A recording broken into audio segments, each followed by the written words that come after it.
Greatly appreciate that. So, Sandy, it's time for us to get into the news tonight, and we got a lot of ground to cover.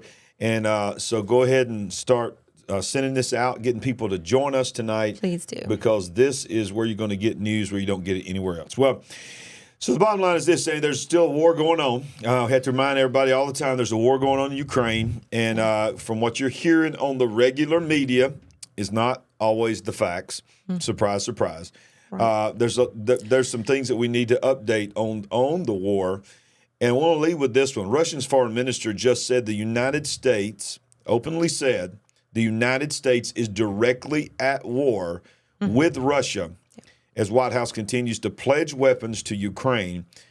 According to Russian officials, the United States' continued support of Ukraine puts the country directly at war with Moscow. Quote, you can call this whatever you want to call this, but they are directly at war with us. We can call this a hybrid war, but that doesn't change the reality. Russian Foreign Ministry Sergei Lavrov said Saturday after being asked by journalists when the United States will be considered to be directly involved in the conflict between Ukraine and Russia as opposed to engaging in a proxy war. He added they are effectively engaged in hostilities with us. Using the Ukrainians as fodder, representatives from the United States Department of Defense, Ministry of Defense, and the government of Russian Federation did not immediately respond to requests. Comment from the insider. So that is interesting to me because obviously that's another level, correct? Yeah, another level. Stepping this thing up, stepping it up. And while we sit over here, saying we're supporting and we're sending money, we're sending equipment, we're sending ammunition, we haven't heard that from our government, have we? Our country. But here they are busting out with it.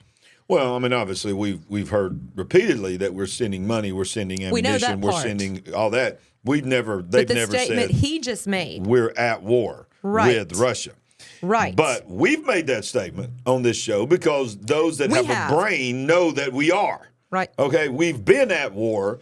We've had military personnel on the ground, and we have been leading logistically. We've been leading financially. This is a war that involves the United States. We know that. We've said that here. Exactly. They're just saying it. You would describe this as an escalation? I would. Even if it's just an escalation of words. Yes. Yeah.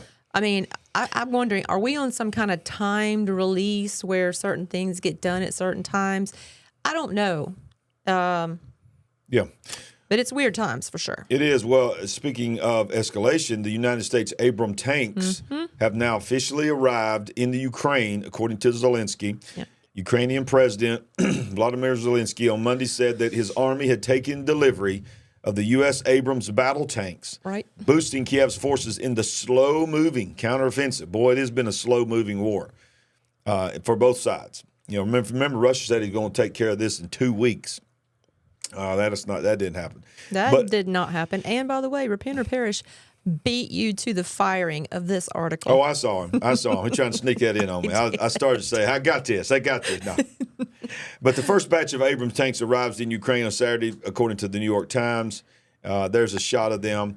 It says Washington has promised to provide 31 Abrams tanks to Kiev at the start of the war, part of more than $43 billion in security assistance pledged by the United States in the past 18 months. And if you were mad before, you're really going to be angry in just a few moments. I was just about to say the exact thing that you just said. Yeah. If this makes you upset, just wait. Just hold on. There's more coming. United States officials have said the tanks would be paired with the 120-millimeter armor-piercing depleted uranium rounds. The decision to provide Abrams tanks to Ukraine represented a U-turn, as American defense officials had repeatedly said they were ill-suited for Kiev's forces due to their complexity. Okay, so we need to pause right there and say, why did they change their mind? Yeah, why are they now suited? Why are we now sending them? I don't think they changed their mind. I think this was always the plan. This is the way they drip, rolled it out, and they didn't want the media attention. We can't do that now. We can't do that yet. We'll have to wait a little while and do that later. Yeah, exactly. That's exactly what I think it was. Yeah. So as Sandy said, if you think that makes you mad, then let me paint a picture for you real quick before this next article. Go on ahead. It seemed like every year around this time, there's the threat of the government shutdown. Okay, because, Republicans, Democrats can't get together on the budget and all this kind of stuff. So they threaten who is it going to harm the most if the government shuts down. But let me just tell you something. I'm not trying to be insensitive because I know there's probably people watching this either directly or indirectly through family members has had people impacted by a shutdown. But I'll tell you this. I believe, I may be wrong on this, but everybody's salary that was ever affected from a government shutdown always retroactively got paid back. So it's like things still went on. It was all scare tactic. Well, every year it happens. Well, this year's happening again. And it's always, they're saying that right now if something don't happen, I believe October 1st is the deal. Is that right? I believe that is the date. Okay, so that's coming up really quick. They're saying going to shut down. Well, this is how they scare you. Well, there's going to be, you're not going to have, can't rely on the fire trucks to show up. You can't rely on the police to show up. Your garbage may not get picked up and just all kinds of things. But, Sandy, one thing that will not be affected, that the Pentagon went before Congress and made a declaration this week. Hold on. You're going to love this. Really. Really? So much. So the Pentagon has exempted all Ukrainian operations from any potential government shutdown. How convenient. Wow. The decision means that the training of American tactics and equipment can move forward uninterrupted by lawmakers if lawmakers don't reach a funding deal by the end of the month. It goes on to say the Pentagon will exempt these operations from potential shutdown, allowing key training and other activities in support of Kiev's forces to move forward uninterrupted, according to Department of Defense spokesman. Washington is more resigned to the looming government shutdown every day. As the September 30th deadline approaches, congressional leaders showed little progress this week of moving a stopgap funding bill to avert the scenario. The House was in chaos on Thursday as a group of GOP hardliners tanked a vote that could have offered a path to fund the government. But if lawmakers fail to reach an agreement and government appropriations lapse, DOD has decided to continue activities supporting Ukraine just hours after President Vladimir Zelensky met with Department Secretary Lloyd Austin, Joint Chiefs of Staff. So how do you feel about that? I don't like it, but I would imagine it would really outrage some other people.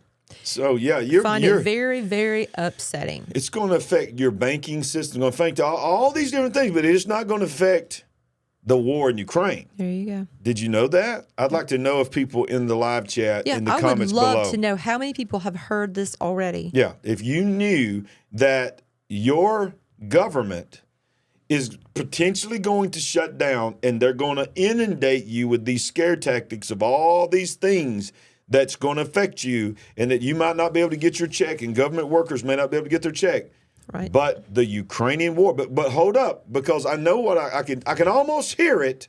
Some of y'all are saying, yeah, but how can you just stop a war because Republicans and Democrats? And if you think that it's always just been about the war, my goodness, let me show you this next article because this is really going to make you fume. Yeah. Because the money that you thought was going to the war, hello, the United States has committed to keep paying salaries of tens of thousands of Ukrainians. Of who? Tens of thousands of Ukrainians. Who? Ukrainians. Not the salaries of Americans, but the salaries of Ukrainians even during a government shutdown. Wow. If you are a government worker, you have a government worker in your family that will be out of work and out of a check. Come on. The Ukrainians will still get their salary. Yep. And this did not come from Alex Jones or some tinfoil hat. This is off of 60 Minutes, which is absolutely known as a left-leaning organization. Come on. A newly aired 60-minute segment entitled The Unexpected Way American Tax Dollars Are Being Used in Ukraine has uncovered the United States government is paying the salaries of 57,000 57,000 Ukrainian civil services personnel. What? Come on, talk to me, Sandy. I mean, I'm going to keep reading, but I need you to tell me something.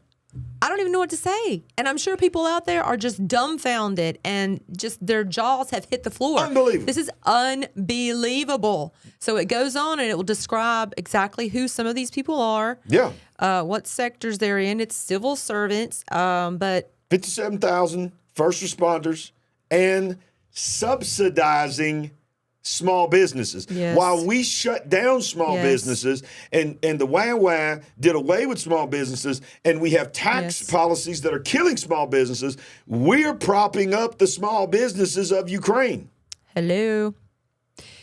My goodness. We're going to watch a video as we scroll down towards the bottom of this. But it does say in that paragraph right there that the government shutdown is looming for October 1st.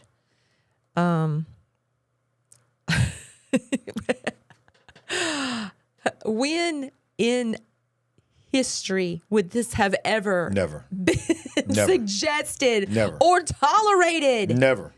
The U.S. has spent over $43 billion in military aid in Russia since Russia invaded. That's equivalent to about 5% of the Americans' defense budget. European countries combined to contribute over $30 billion. American taxpayers are financing more than just weapons. We are buying seeds. We are buying fertilizer for Ukrainian farmers. I want you to think about how many times we've covered on this show how our farmers are being put out of business. We are keeping Ukrainian farmers in business, covering the salaries of Ukraine's first responders, all 57,000 of them. Right. This And even includes teams that are training dogs. Go ahead. Okay, so the thing about the dogs, training rescue dogs, I mean, okay, yes, Yeah, I yeah. think that's a good thing, but it falls back in our lap. We're making sure this is done. We're taking care of it. We are funding this. I'm sure a lot of people they don't like it. They probably don't feel very good about that. Scroll on down, and where is the paragraph about Lindsey Graham towards the bottom, I think. I don't think we've already passed that. Okay. But, The United States will pay Ukrainian salaries. Your government hates you and loves war. Is this the video you're talking about? No. Okay. All right. So it says that in the condition of war, I love this. This 60 Minutes video, you featured a Ukrainian woman. Mm-hmm. Listen to these words. Yes. Thanking U.S. taxpayers for footing the bill for Ukrainian employees. This is what she said on the 60 Minutes episode. Mm-hmm. Tatiana Abramova says this, especially in the conditions of war, we have to work. We have to pay taxes and we have to pay wage, our salary to our employees. We have to work and don't stop. So the reporter says, why does that help the Ukraine win the war? She responds, because the economy is the foundation of everything. Wow. U.S. taxpayers will pay the salaries of thousands of Ukrainians, even as the country faces a shutdown. If the government shuts down, the U.S. is going to continue to pay. We see that. We're scrolling on down. And then it says, you stop me when you're talking about where you want me to go. Okay, stop right here. Okay. So Senator Lindsey Graham says they're on track to break the Russian army. Senator Lindsey Graham is a joke. I mean, I'm sorry. I know he's a human being, but he is a warmonger. He just got through having a photo op with Zelensky where I thought they were going to make out. Did I say that? I shouldn't have said that. I shouldn't have said they were. Just, I mean, he just looked like he was seeing his favorite celebrity. Right. Look at this. Your small business closed by the government's order. Their small business, 6,000 miles away, kept open by your tax dollars. Right. Keep scrolling till we get to the video. Okay, is this it? Nope. Okay, all right. I'm going to keep going until you tell me when. Okay. Keep going. Man, there's a lot of videos here. Are you sure that's the end of the article? I think we already passed it, but that first one. Okay, keep going up. Okay. That one there I played first. Keep going up. It's the lady with the red dress on. Shows the small. It talks about the small business. No, maybe it's in a different article, but it's what you were talking about. The Abramova talking about the businesses being helped. It's a very riveting video. Let's just go ahead and play it. I don't know if this is it or not, but we're gonna play this one.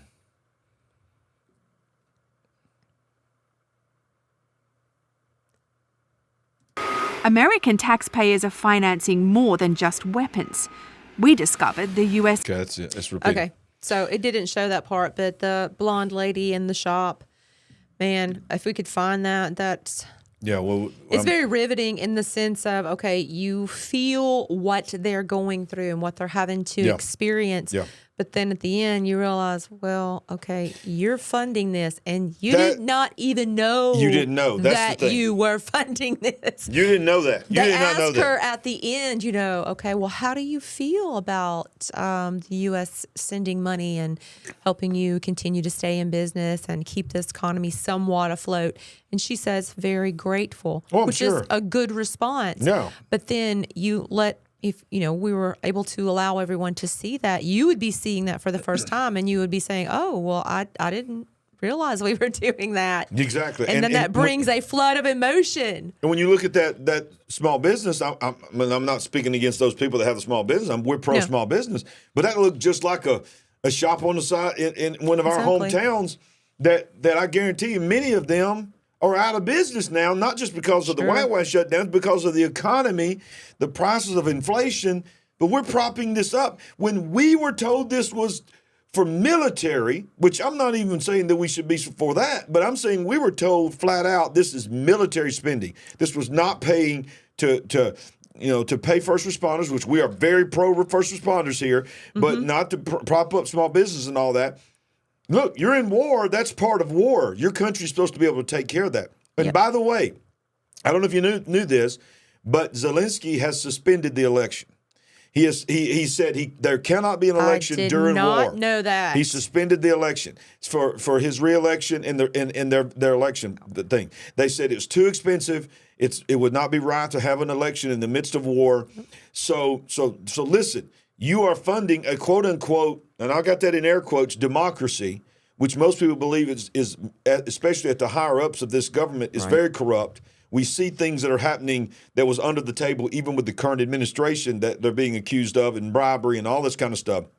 And then you put on top of that, then now it's being revealed that we're getting ready to shut down the government. I just glanced over and saw people are talking about their Army military retirement will be affected, and that breaks my heart because. First of all, it breaks my heart for you. Yeah. But then it breaks my heart even more to know that you're sitting there worried about that. Exactly. One person said, we used that money from my husband's check to pay our mortgage. Exactly. but yet this small business, 6,000 miles away, is getting propped up to make sure they can't go out of business. That should make you upset. That should make you call your senator. That should make you call the White House. I don't know how much would get done, but something's got to be done. Something's got to be said. Thank you, Britt Pridmore, for adding that can't help Maui. Exactly. Yeah, we're going to get to that too. But let's go ahead and get a little bit more mad. While this is going on and Washington is funding Ukraine's forever war, our own soldiers' barracks here are rotting. Yeah. Listen to this. House Speaker Kevin McCarthy backtracked on his pledge to remove U.S. aid to Ukraine from House Republicans' defense spending measures on Saturday, telling reporters that such funds will be included in the legislation after all. He said it would not be included originally, instead voted separately by the lower chamber. But it goes on to say, when asked about the issue on Saturday, McCarthy flip-flopped, claiming it's become too difficult to remove the funding, so we're leaving it in.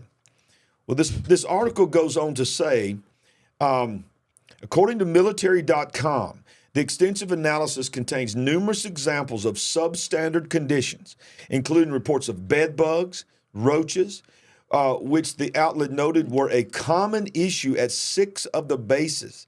Water quality has been a notable issue, with one group service members telling GAO investigators that their water is often brown and does not appear safe for drinking. These are our military bases.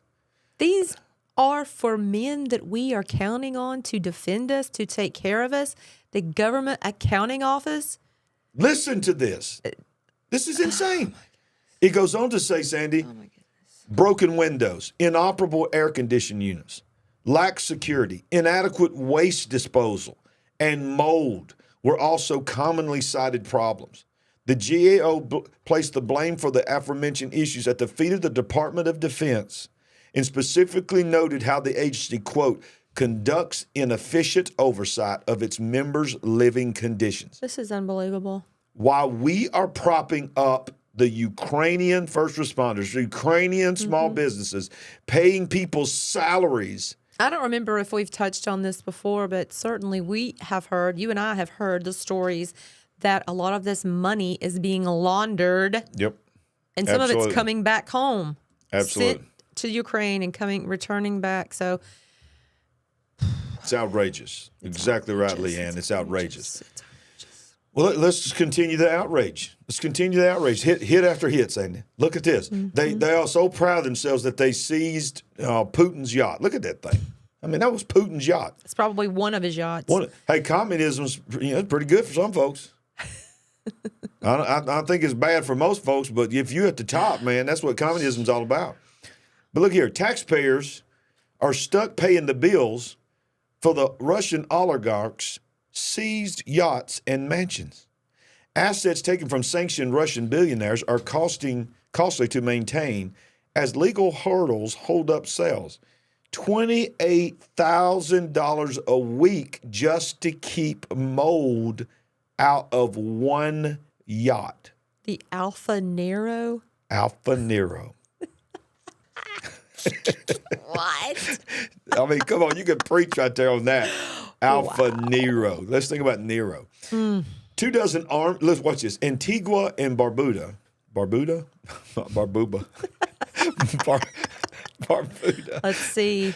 Oh, we were 28 minutes into the show, so you held off pretty long to it's a lot of words. Start flubbing up the words. It's a lot of words, a lot of different languages, covering the world, and doing the best I can with my Warrior Alabama education.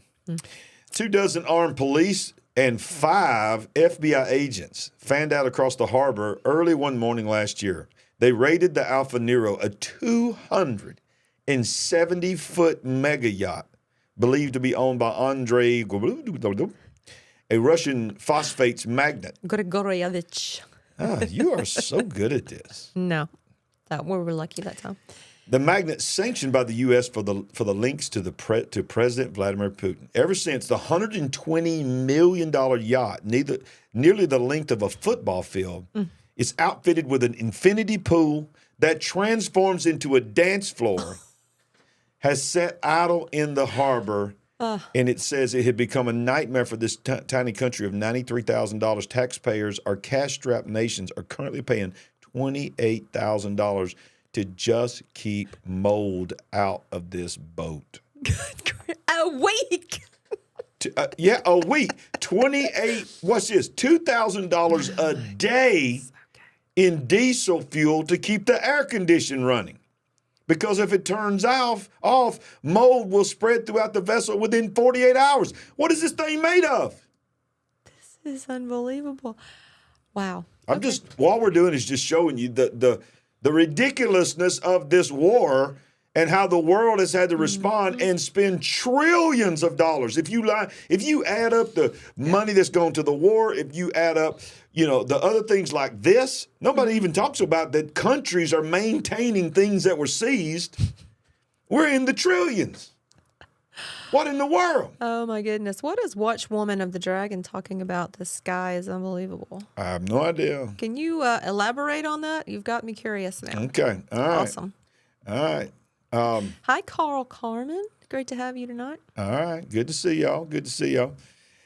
All right. So, look, transitioning but staying in the war front because we are getting ready to go into full-on World War III. There's no doubt about it. I believe it's already begun. I believe we've just not been affected directly yet in our everyday lives, but I believe World War III has already begun. When you start seeing things like this, Iran has now unveiled, which, by the way, a lot of people don't think about. We just released billions of dollars to Iran. Iran is the #1 technology and creator of drones, military drones in the world. A lot of people don't know that. Iran unveils the longest range drone in the world and threatens Israel at military parade. Remember, everybody thinks about Iran. They think about this backwards third world country. Exactly. They think about their poor and all this. They don't know anything. Yeah, they don't know anything. They don't understand technology. Yeah. Oh, but Yeah. we may get a rude awakening one day. I think we're going to. Iran on Friday displayed what is claimed to be the longest-range drone in the world during a military parade that featured banners threatening Israel. The drone was one of a number of unnamed aerial vehicles and missiles that Iranian forces showed off at an event in Tehran, marking the anniversary of the bloody Iran-Iraq War of the 1980s, and came weeks after Iran unveiled a drone it claimed could remain airborne for 24 hours. Says its details on the longest-range drone in the world previously made dubious and exaggerated claims regarding its military capacity, but there was no independent confirmation. And, of course, they're chanting, down with Israel, down with the USA, and warning Israelis to prepare your shelters. Mm-hmm. Now, we do know that a lot of this can be saber-rattling. A lot of this can just be talk. But the reality, the facts are this. They have the technology. They do have drones. And the only reason that they have not attacked Israel is because they know what Israel would do. I think there's a lot of saber rattling, although we do need to be concerned and cautious concerning them. But do you remember back in the 80s when we would watch the news and these Middle Eastern countries would be holding up banners and all the words were in English? Oh, yeah. Yeah. All the protesters. It's hilarious. You know, we're watching this on our nightly news and we're listening. We're not registering. We're not registering. But now we realize. It's all for the camera. It's all for the camera. Exactly. It's all for the camera. Oh, my goodness. Woo, it's all for the camera. Yep. By the way, the world is a stage. The stage is a world of entertainment, right? Come on. Somebody needs to write a song like that. I think they should. That'd be great for Broadway. Yes, Did you see that on Broadway? You have to sing it like this. Okay. Hey, I got an exciting announcement, Sandy. Yay. This coming Thursday night is our Kingdom Intelligence Report. And I'm excited to say for the first time he's in, Pastor Mark Carrell will be with us Thursday night at 7 o'clock. And if you do not know who Pastor Mark Carrell is, I'm telling you right now, your mind is going to be blown. Mm-hmm. He's one of the most intelligent men I've ever known in my life. He's a biblical scholar. He's a scholar of end times. He sent me a sample of some things that we're going to be talking about. Nice. And it is going to, it's revelation on CBDCs and the digital currency that I've not heard yet. That and how it fits into Scripture. To be a great show. He has his own. How many times a week does he? I think at least twice a week. Yeah, at least. I know he's on there once a week with his prophecy in the news. But he is truly a legend. He is, and we love him, especially for us because he believed in us before anybody else does. Did. But the whole world knows who he is. He's very well known for his Israel tours and so forth. But you need to be here Thursday night at 7 o'clock because it's going to be a breaking news Kingdom Intelligence Report, much like with Paul Begley and the others. But he's a miracle. He's battled a lot of things, and he's fought to be on this program. Yeah. He's fought to be on YouTube, and we are humbled and honored to have him on our show, guys. This is a big deal. So what's going on here with Russia now? Now Russia understands the long game. They're not just in a war; they are just trying to destroy America. So while this is going on, Russia begins to restrict diesel and fuel exports to control domestic prices. And, of course, this will force prices higher in the West. Russian officials announced yesterday that they will be temporarily banning exports of their gasoline and diesel fuels in a bid to stabilize their domestic prices. Temporary restrictions will help saturate the fuel market, which in turn will reduce prices for consumers. Talking about in his home. Earlier to stabilize the fuel market, the government has increased standard supply of automotive gasoline and diesel to the exchange, also organized daily monitoring, blah, blah, blah. It goes on to basically say, we're going to prop up our economy. We're going to restrict our export so we'll have more. Think about this concept. We'll keep our oil here so we can be energy independent and make the rest of you suffer. Exactly. How convenient is that they're already a part of BRICS. They're already a part of the BRICS nations. I don't know if I dreamed this or what, but I'm having a memory of just a few years ago, the United States of America was finally energy independent. That's what they told us, yep. And now our strategic supplies, we talked 2 weeks ago, they were supposedly down to 24 days at that point. Wonder what they are at now. I do not know. So Russia has been considering a fuel export ban since May in an effort to avert domestic fuel shortages and rein in prices after announcing a halving of subsidies to oil refiners that will start this month in order to keep more money in government coffers and fund its military operation in Ukraine. Always goes back to that. Always goes back to that. So we just what does that mean? Let's just break it down real world. You think gas prices are bad now? They're going to get worse. They're going to get worse. I mean, it's sickening. It's sickening what we talk about it every week. We talk about how much it's costing to fill our trucks up, vehicles up. Talking about how much it is to go through a drive-through now. Oh my goodness. I saw somebody post today on their Facebook. It said that they went to the drive-through by themselves and got a combo and a drink by themselves, and it was like 10 something. Yes. For one person. It was like almost $11 for one person. I definitely believe that. That's insane. That's insane, y'all. It is insane. But you know what? They don't care because the people at the top that's doing this to us, they ain't gonna be affected. And this whole thing about the climate, let me tell you, is it hotter outside? Maybe. Has it been hot in Alabama? It's Alabama. It's hot every year. Yes. But let me just tell you, you talk about fear mongering. This week, the United Nations had a climate summit, one-day climate summit. The UN chief warns humanity has opened the gates of hell. Notice this is a CNN article. You're very rarely going to get to see me use a CNN article. Exactly. But I chose... Not on this show. I chose this one for the irony that the CNN article won't try to talk about the gates of hell. Let me just tell you something. Humanity has not opened the gates of hell, but the gates of hell have been opened.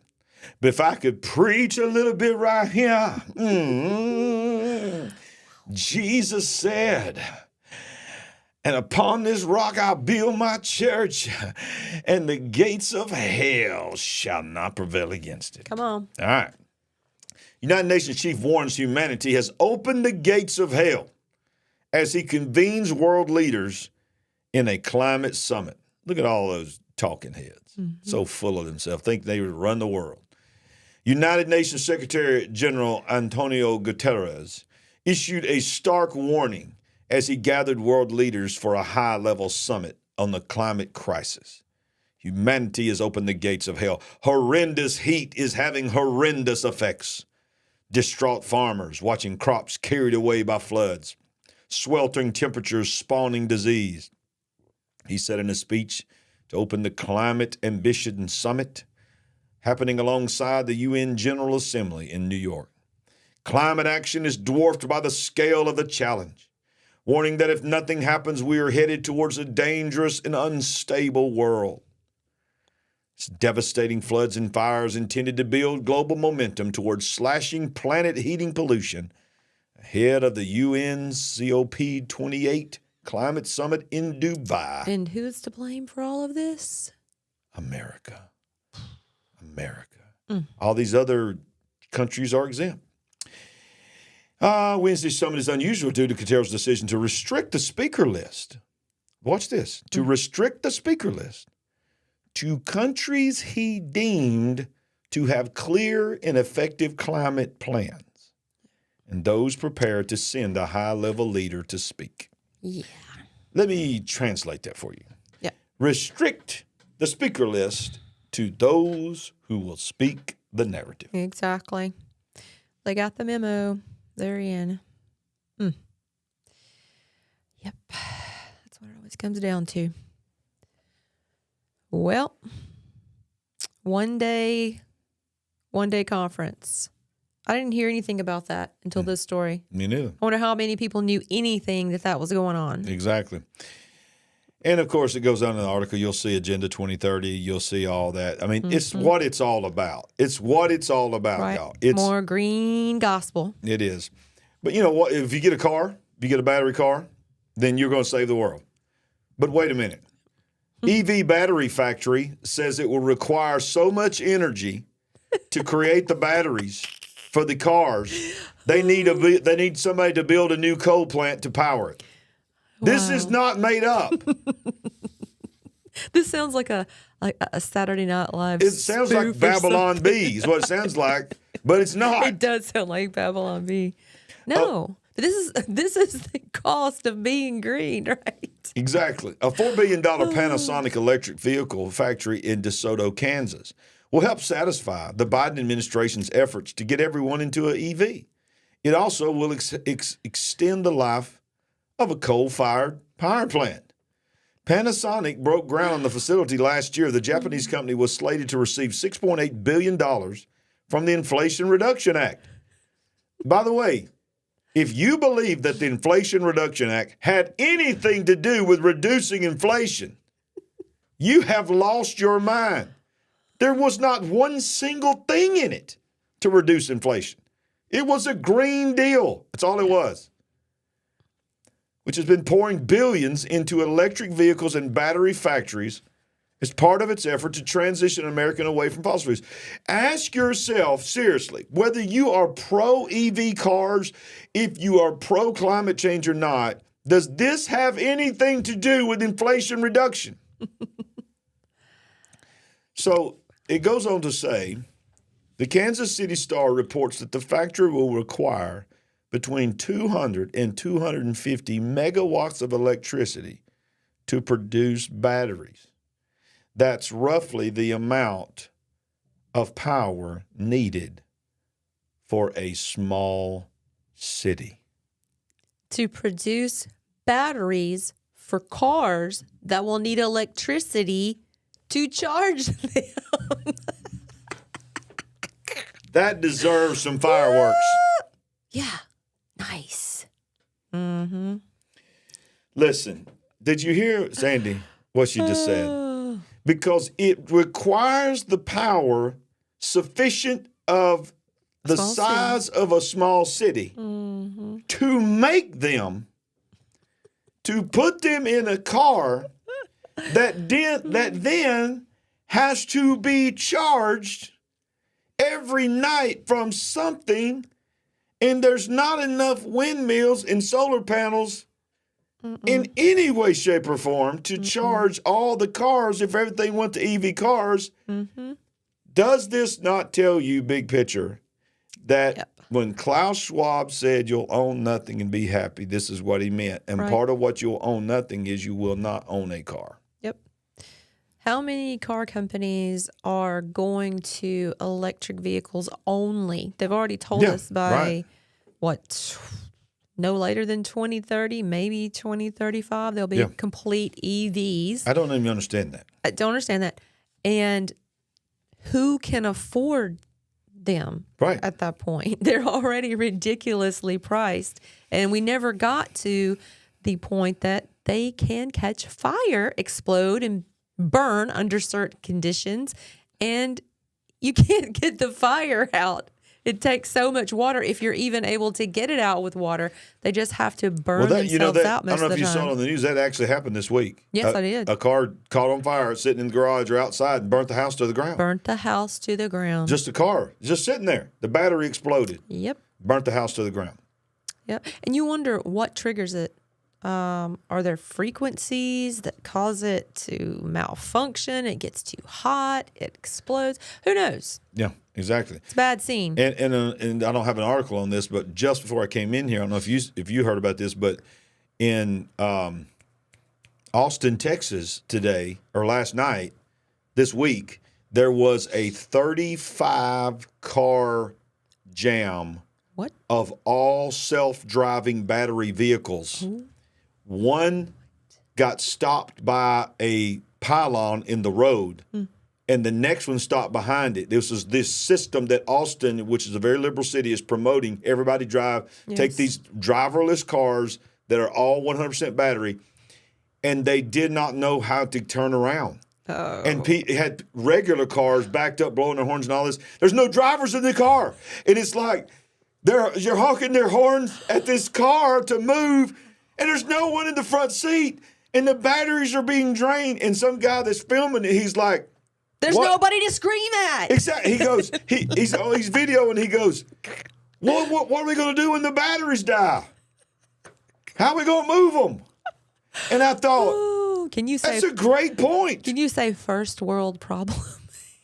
It's insane. What kind of world do we live in? Goodness. But speaking of insane, let me tell you something. There has been nothing said about Maui, Sandy. No. Nothing. Have you heard anybody outside of some of these sites that we follow even say, don't forget they're still rebuilding in Maui? No. I mean, I don't seek it, but when I do catch a little bit of the news, there's never anything that I see about Maui. Eric West, bless his heart, he's still fighting the good fight out there.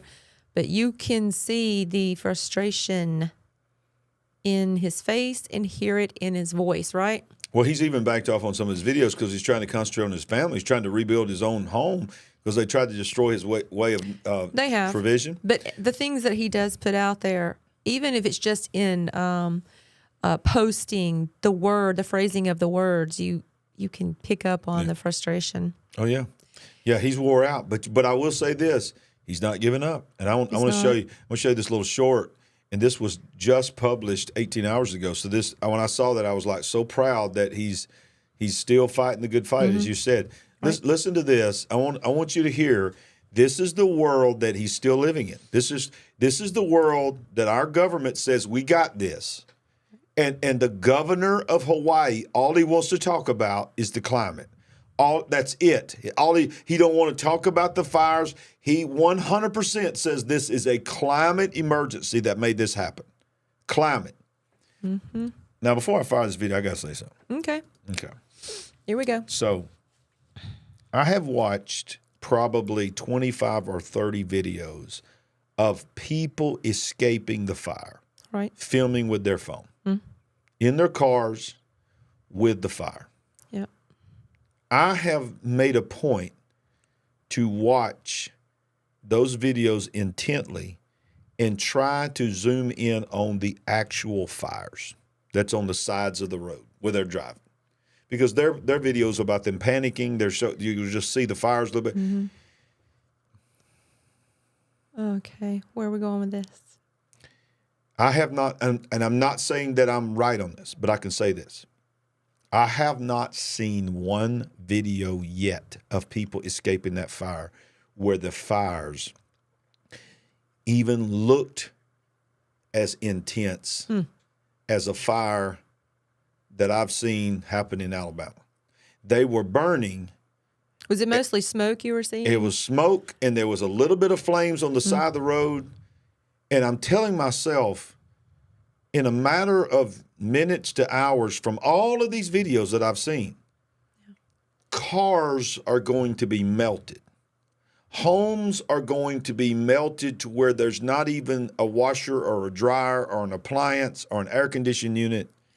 In a matter of minutes to hours, cars' windshields that burn on over 2,000 plus degrees are going to be melted. Yep.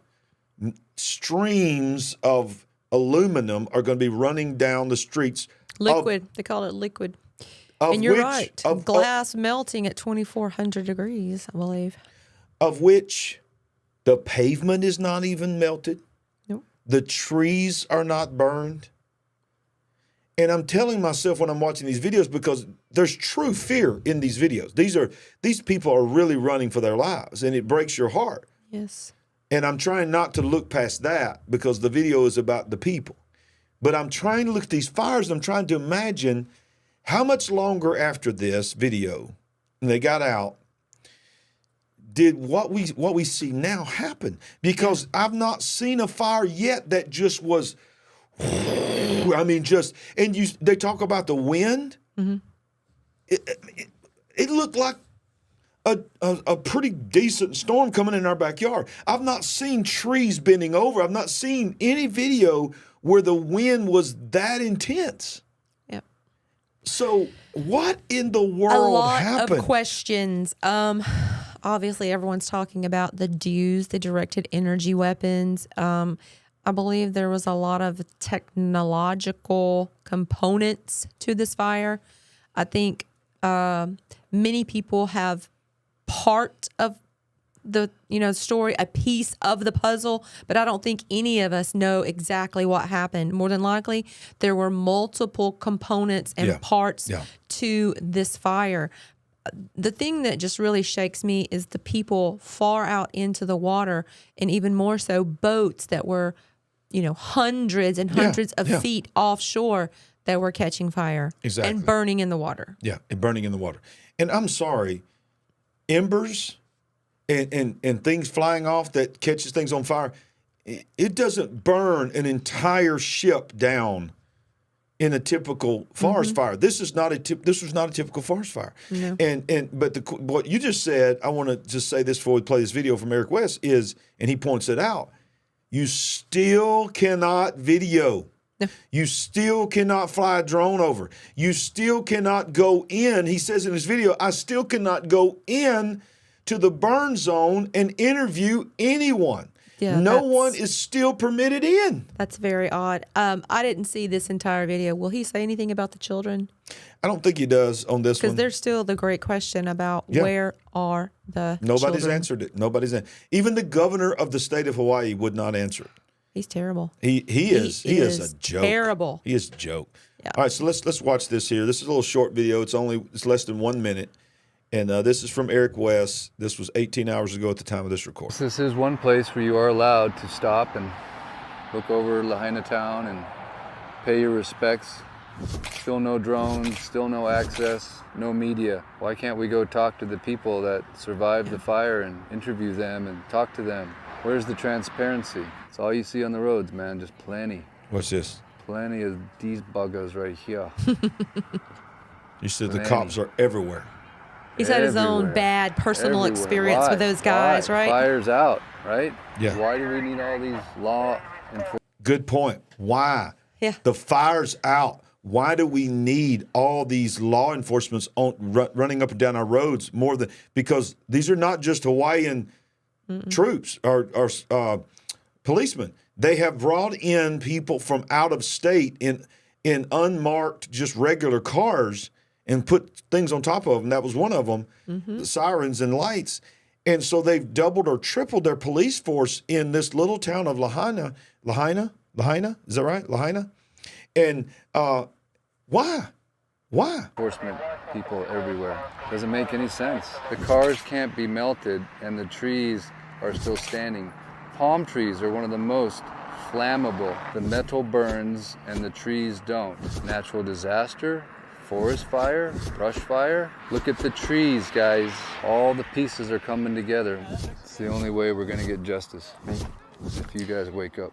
Well, say it again. We saw a lot of the same imagery in California, in the fires in California in multiple years. Yeah. And the interview that we saw recently of the guy that went in and investigated that. Oh my goodness. It was unbelievable. Yes, it was. I mean, I don't understand. It's got to be. Look. Let's just use common sense. Let's not even go conspiracy. Let's just use common sense. We understand that if a house is on fire and it is raging and the embers go over to the roof of a house right next to it, that's a shingle roof, it can catch that house on fire. That's been happening for generations. But what doesn't make sense is an entire home development, an entire neighborhood in the middle of a cul-de-sac. Not a single house is even touched. Exactly. Not a single tree is even touched. But cars sitting in the middle of that cul-de-sac are melted. What about this? How? What about this aspect? Anything blue? What about is it the Tommy Bahama restaurant? Yeah, with the umbrellas. But the blue umbrellas Not a single one. of the restaurant didn't burn. Cars, the color blue, didn't burn. Other things that were blue didn't burn. I mean, you're talking about Front Street, multiple burned out, melted cars, but a car that's the color blue on the same street is not affected. We're not making this up. So there's video evidence of this. when we talk about technology playing a part in this fire, we don't exactly know how. That has to be a technological aspect. This is something beyond what we can understand. It's insane. It's insane. Well, there's a lot of insane stuff going on. I mean, this world is. If you watch this show, you'll get used to it, I think. I think every week probably, we have to do a cleansing prayer when this thing's over with and just tell every devil to go. And I mean, we really do. I mean, we just, because it's like, God. Look, I've got to leave all this in this room. I cannot take it with me. Yes. But I think some people probably do the same thing when they get.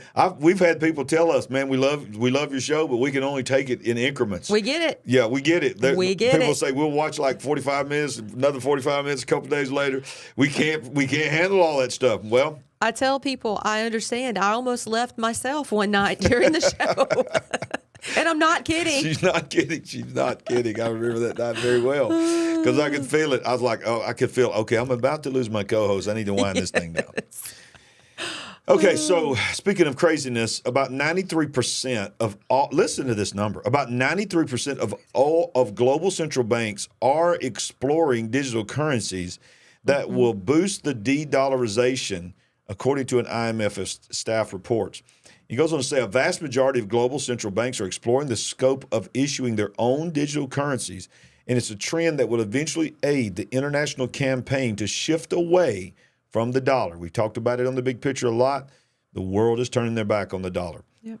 According to a research paper published by International Monetary Fund, up to 93% of all monetary authorities around the world are considering so-called central banks digital currencies, CBDC, and more than 100 countries are looking at retail issuance of such instruments. Researchers at the institution said, citing figures from the Bank of International Settlements, CBDCs could help de-dollarization or counter cryptoization, they wrote in the report. In a dollarized or eurized economies, the introduction of a CBDC could encourage a greater use of the local currency by making a more attractive means of payment. So what this article is explaining, Sandy, is it's saying that these local equivalents of the monetary fund, like we have here in our country, and their countries are saying we need to get away from the dollar, and we need to keep our money in house.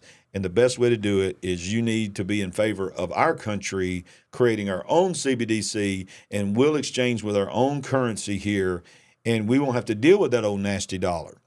But what they're not talking about is the one elephant in the room with CBDCs is not that it's convenient, which is what they're going to spin it as.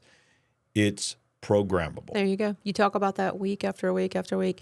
We don't think about how the fact that the world using the dollar as a means of global trade helped strengthen the dollar, and it enriched our country. Yep. And now, with all the things that are happening and this push to CBDC and the fact that BRICS is a growing institution, of course, the dollar is going to be weakened. Absolutely. There's a lot of ill will from countries around the world. They don't care about America. They're sick of the dominance, and they're ready for us to fall. They're ready for us to go down. Yes. They relish in the thought that we could be weakened. Well, a rude awakening is probably coming for all of us here in America. And I'm going to tell you something. Don't think for a moment that she's talking about Russia and China and, fill in the blank. Mm-hmm. Yes, they would love to see us go down. But we're talking about some of our so-called friends. We're talking about the ones that we supposedly we think are on the good side. They want to see America go down. Yeah. We talked about Mexico wanting to become a part of BRICS. Exactly. How long is it until they're actually accepted into BRICS? Yeah. And then, what can be said about Canada? We love our Canadian friends that watch us. You're big picture family, but I think y'all would agree. We love y'all, but y'all done gone straight up crazy up there. Some cray stuff. Administration has gone straight up crazy. I mean, but so is ours. But I'm going to finish this article. It says the Bank of England is the UK's central bank, and together with the HM Treasury, that says we are looking closely at the idea of a central bank CBDC for the UK. If we introduced one, we'd call it the digital pound. China has already introduced its digital yuan, while Russia is going ahead and plans to plot a similar version of the ruble. These countries are at the forefront. Of course, as you just spoke, the BRICS, The BRICS group of nations, which include Brazil, India, South Africa, in addition to the above two, China and Russia, has been reportedly weighing the possibility of their own form of CBDC shared currency. And it's just inevitable. And look, we don't want to turn this into a church service here, but we're unashamedly a man and a woman of God. The Bible tells us there will be a one world currency. You will not be able to buy or sell There you go. without the mark of the beast and all of that. So, you can't enforce a mark in a system of that to shut down. I want you to think about this. Just let it get in your head, okay? Make it real simple for you. Yep. You can't buy or sell unless you have a mark in your hand or your forehead, is what the Bible told us thousands of years ago. Now here we are in a world that is developing in a world where there is one currency being developed, promised and prophesied in Scripture 2,000 years ago. But, and by the way, Radio Voice is on here, and I'm embarrassed to even do that in front of him because if he was here, he could do it. And by the way, I got your email today. We're going to talk. We're going to get together. But what I'm saying is it had to be programmable. Because if you're going to think about all these years when we was kids hearing about this, we never thought about the fact that you can't enforce a system that you can't buy or sell unless there's a programmable feature to it. Sure. To where you can turn it off, shut it down, restrict people from having access to it. And so now we have a programmable digital currency. We have a whole world trying to get away from the dollar and go to one type of currency. I mean, my goodness, come on. You don't have to be a Bible scholar to realize But what they is don't actually realize they're really running straight towards that same control. Exactly. But it's going to grip the entire planet. Yep. Yep. Well, let's see what else our wonderful Biden administration is doing in the United States of America. This week, our wonderful Vice President, Kamala Harris, was introduced. I don't know if you remember this, but she's the czar over immigration at the southern border. When they first got elected. I do remember that. So she's the one that's in charge of what's happening at the southern border. Now. No wonder we're not having a lot of success since she never bothers going down there. Yeah, so she's showing her face maybe once, right? Yeah, so it's like, on her resume is the border. And now on her resume is that now she's going to take that and be in charge of a brand new launching of the first ever Office of Gun Violence Prevention. I think her name means destroyer. Can anybody look that up? Sandy, are you making that up? Are you getting me in trouble with YouTube right now? Sandy, did you just make that up? Billy Mitchell, are you out there? Kamala, find out what it means. Remember, this is live. Okay. With this new office, we will use the full power. Oh, don't you love it when they say that? We will use the full power of the federal government to strengthen the coalition of survivors and advocates and students and teachers and elected leaders, VP Harris said. So this Office of Gun Control, let me see, I think I did. Let's watch Kamala. This is going to encourage everybody. Hey everybody, so I have some big news to share. We are announcing the creation of the first ever White House Office of Gun Violence Prevention. And we are doing this work in large part because of the activism, the organizing, the marching, the voting of all of you leaders, be it students, parents, teachers, community leaders, who understand that living free from gun violence should be a right. So we're going to work on this together. We're going to continue to fight for reasonable gun safety laws and for the ability of all people to live their best lives free from fear, free from violence. I feel so much better about things now, don't you? Now you go live your best life. You're going to be safe. Oh, that deserves a bumper sticker or something. Yeah. So here's the reality. It should be a right. It should be a right. I understand that. And I want my family to be protected. Yes. I want everybody to be protected. I don't want to see anybody die from gun violence. Yeah. But while you're saying it should be a right, for what that's code for is your actual right that's called the Second Amendment, the actual right that you already have I'm sorry, I was reading Anthony's comment. to defend yourself So gets exempted. is the phrase restriction of guns or confiscation of guns is the beginning of tyranny? Is that how that phrase goes?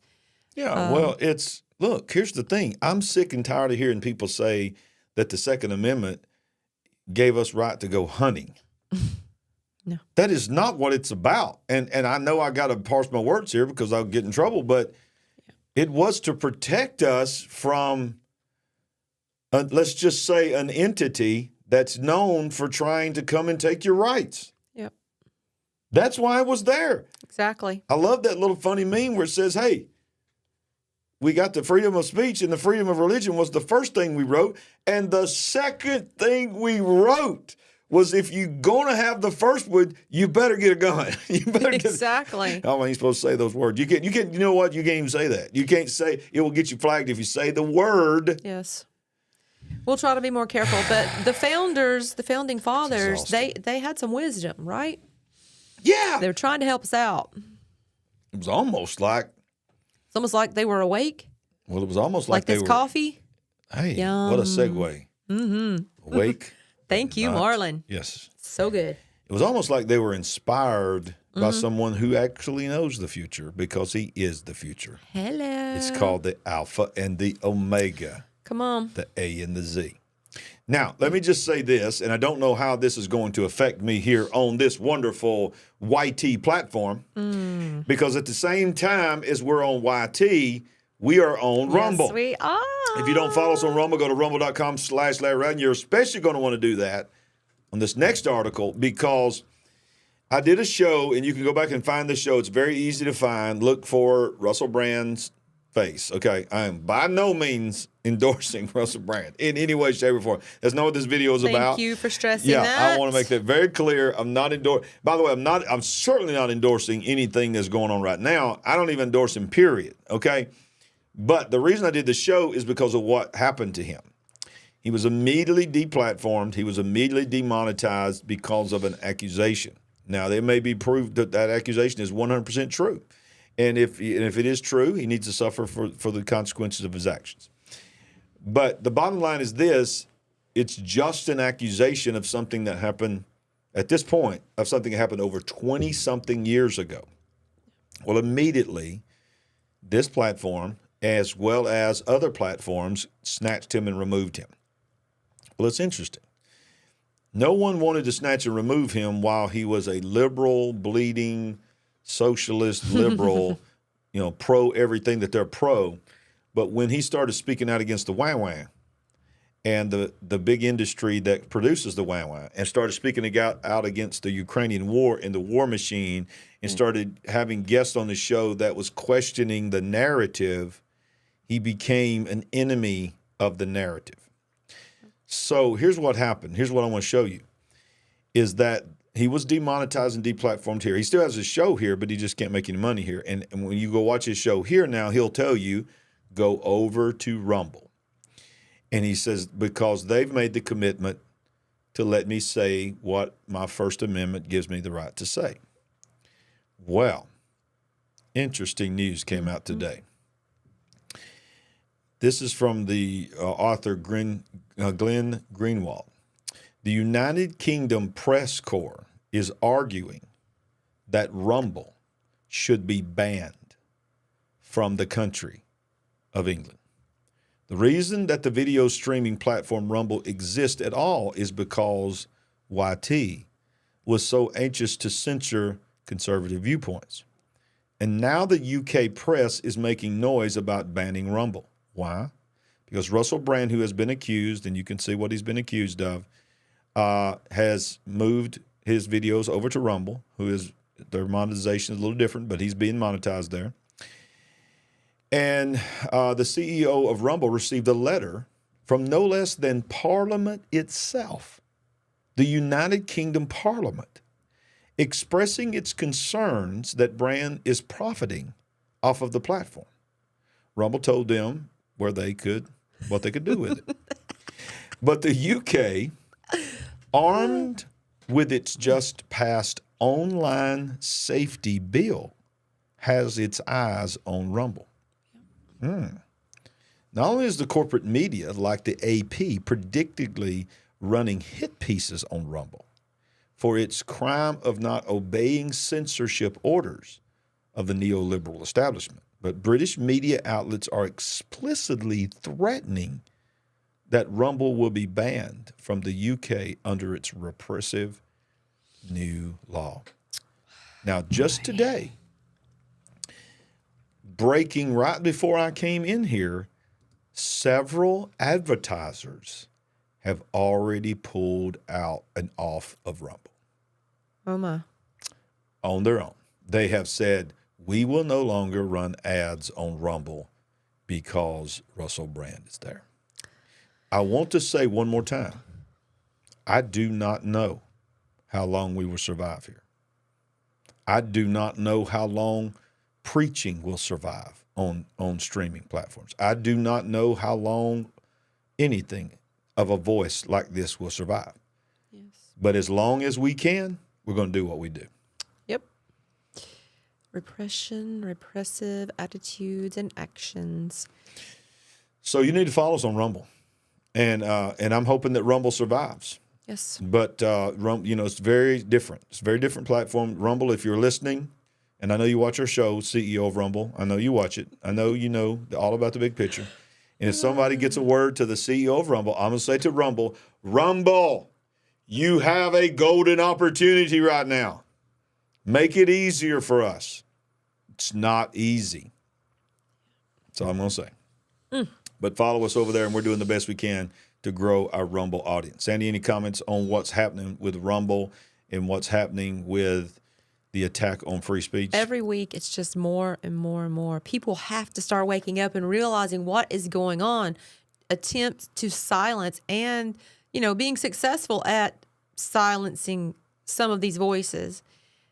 What's it going to take for us to all rise up and really, really just let them know we're not going to take it anymore? Exactly. That's what it's going to take. That's what Eric West was saying.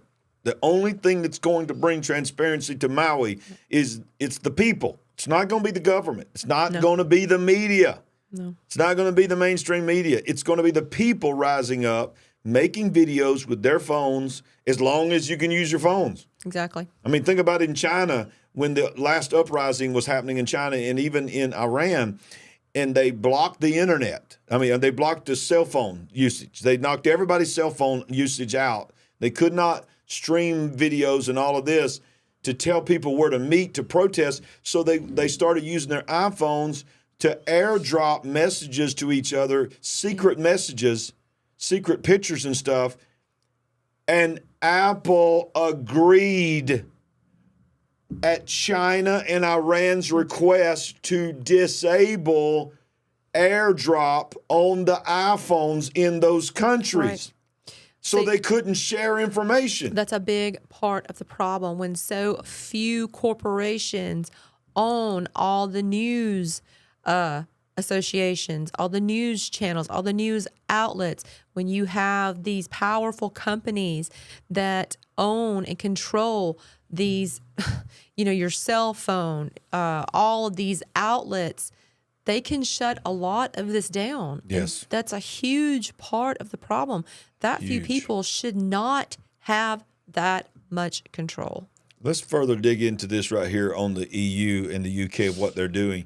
The EU has now signed a law to, quote, police the entire internet and take down websites with unapproved speech. There you go. Think about this. For rogue platforms refusing to comply with important obligations and thereby endangering people's lives and safety, it will be possible as a last resort to ask a court for a temporary suspension of their service after involving all relevant parties. Unbeknownst to most people of the world, the internet has officially changed forever, and what people are allowed to say and publish is in great jeopardy. 1 month ago, to this point, the European Union's invasive law called the Digital Services Act took effect. That essentially allows bureaucrats in the EU to become the arbiters of speech and free thought online. legally restricting what platforms can and cannot say. Platforms, not just people, but entire The platform. entire platform. Says we're bringing our European values into the digital world. With strict rules on transparency and accountability, our Digital Services Act aims to protect our children. That's what they always say. Societies and democracies. As of today, very large online platforms must apply the new law. The commission went on to define it as saying the Digital Services Act and Digital Markets Act aim to create a safer digital space where the fundamental rights of users are protected and establish a level playing field for businesses. It's sickening. It's sickening what they're calling safety. What that means is, do you know what was just put in the YT platform that was used for Russell Brand?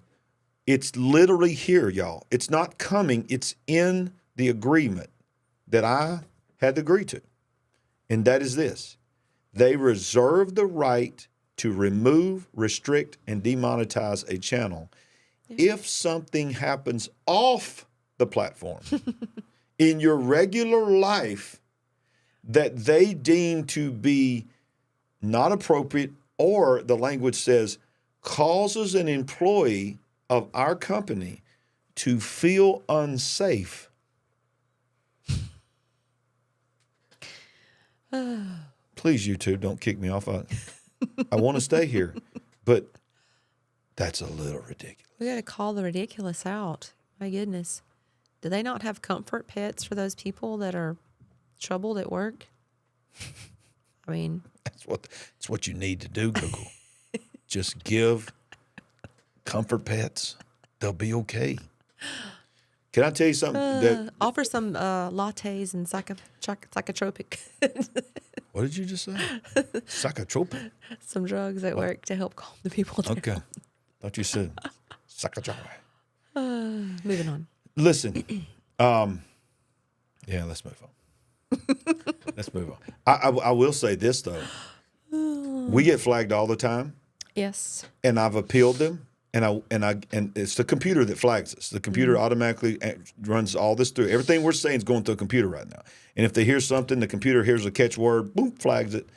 And then you can appeal it, and it takes a few days, and then the human goes back and looks at that part because the algorithm tells them this is where I triggered it. They go back and listen to it, and they say, well, okay, we'll pass that. The last 3, now 4 shows, every single one I've ever appealed on this show, and many of you have watched this show from the beginning, and you know we've been the same way we've always been. Every appeal was won. The last 4 shows in a row. Last 4 Monday nights in a row, lost every appeal. They come back and said, your appeal has been denied, demonetized. What that means is, let me tell you what that means. Boy, I tell you what, this is not supposed to be like this, but I think some of you need to know this. What that means is, when a platform is demonetized, that doesn't mean commercials stop running. That means the creator just doesn't get any of it. YouTube still runs the same commercials. Sure. And they just keep 100% of it. Think about that. So they say, you can still be on our platform. You can still make videos on our platform and make us money, but you can't make anything. That's what that means. And that's what, when you hear somebody say demonetize, that's what that means. It doesn't mean that they got kicked off. It just means they're going to still run the same ads, but the creator that did all the work gets nothing because you did not agree with the narrative. That sounds kind of brilliant on their part. It's actually pretty smart on their part. I give them credit. I got to give them props. That's pretty smart. Yeah.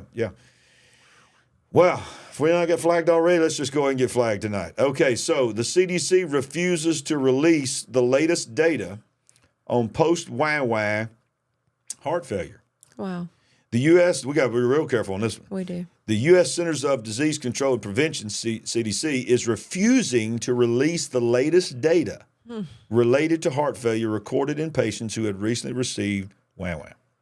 The Federal Health Agency has not updated information on reported cases of myocarditis and pericarditis. Did I say it right? Mm-hmm. Oh, wow. You did. Are conditions related to inflation of the heart. And it goes on. But basically, I just wanted to show you this. I'm not going to read all this because if I start reading it, I really am going to get flagged. But I want you to know that the CDC has openly refused to release that data. Yeah. And I wanted to show you that because I feel like that everybody that's smart enough that watches the big picture know exactly why. Well, I guess we certainly can't count on I Am Science, Dr. Fauci, coming out and telling us anything. Oh, ouchie, Fauci. He's in retirement now, isn't he? Did he retire? Yeah. Is he not working at CNN yet? I don't know. He's doing. He ain't stopping making money. I think making money somewhere. I think if we knew how wealthy he was, just how much money he had, it would probably be astounding to most people. Let's not forget. Very wealthy. Of course, we know senators like Pelosi and Republicans and Democrats, they become multimillionaires when they're supposed to only be making a few $100,000 a year and all this. And we just wonder how they became multimillionaires. I think the last thing I saw was Nancy Pelosi has made $171 million as a House of Representative person while she was there, $171 million. But what I'm saying is, what we forget is that Dr. Fauci was, at the time of his retirement, the highest paid federal employee in all of the United States government. Yep. Did you know that? He was the highest salary. That don't mean he made the most money off the side, because a lot of these folks made a lot more money than that on the side. But on paper, he was the highest paid federal employee there was. Wonder why. All I'm going to say. Yeah. Yeah, I'm not even going to read some of them comments because that'll get me in real trouble. But I love my big picture family. That's what I'm going to say. And we will read every one of them when the show goes off. Yes, we will. So Border Patrol has now, watch this, Sandy. This is our czar, Kamala Harris. Border Patrol has apprehended 151 illegal immigrants on the terror watch list in less than a year. Border Patrol encounters with illegal immigrants between October 22 and August surpassed 1.8 million. In August alone, Border Patrol encountered 181,000 immigrants. This is just what we're being told. Exactly. I hope they're saying that figure that you cited at the top of that article is the total number of the terror watch list. But no, the 1.8 million. That's what they're saying between October of 22 and August of this year. I believe that. I believe the total since this administration started is probably somewhere between 7 and 10 million. I agree. Yeah. But this article is about, of them, 151 of them was arrested that were on the terror watch list. Well, let me ask you this. They don't hardly even talk to them. But if they arrested 151 of them, how many did they not arrest? Good point. I watched a video the other day. This guy, he's scared to death. He's got his mask on. He can barely speak English. And he goes, what do I need to do to go to Chicago? And the Border Patrol guy looks at him. It's on video. He don't know he's being recorded. The Border Patrol guy says, just go to Chicago. You're free.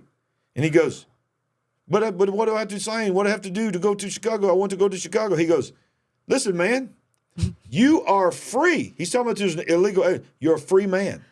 Go do what you want to do. Go wherever you want to go. Yeah. Nothing's stopping you. Just you're free. Go over there and get in that line, and before you get on the bus, they'll give you your cell phone and your debit card. You're good to go, man. You're good to go, man. What are you waiting on? Mm-hmm. Go. Go. Be free. Fly. Be free. The Border Patrol encounters with illegal immigrants, 1.8 million, as we've said. It says that, I want to read this next article because I want to go to this next one real quick. But it's just women and children, right?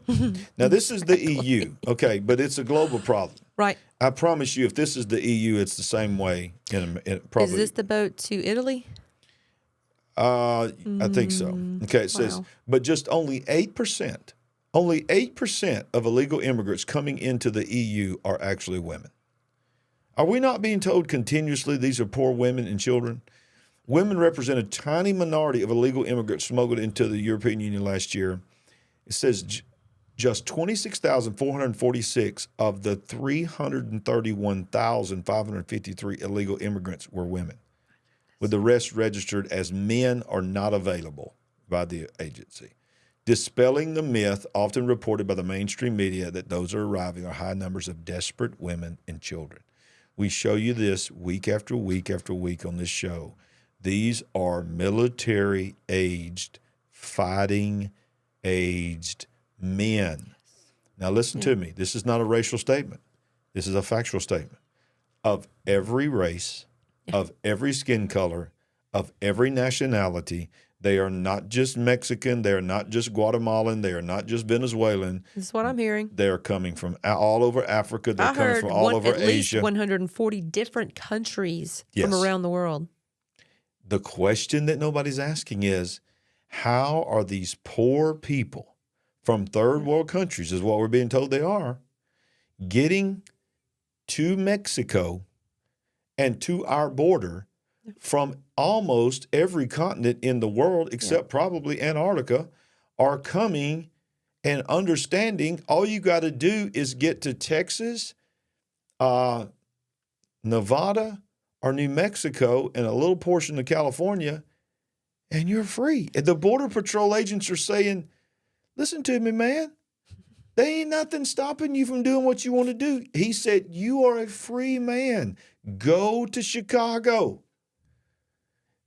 So when you got that being said, What is this place in Texas that they're constructing? That they're basically building a city.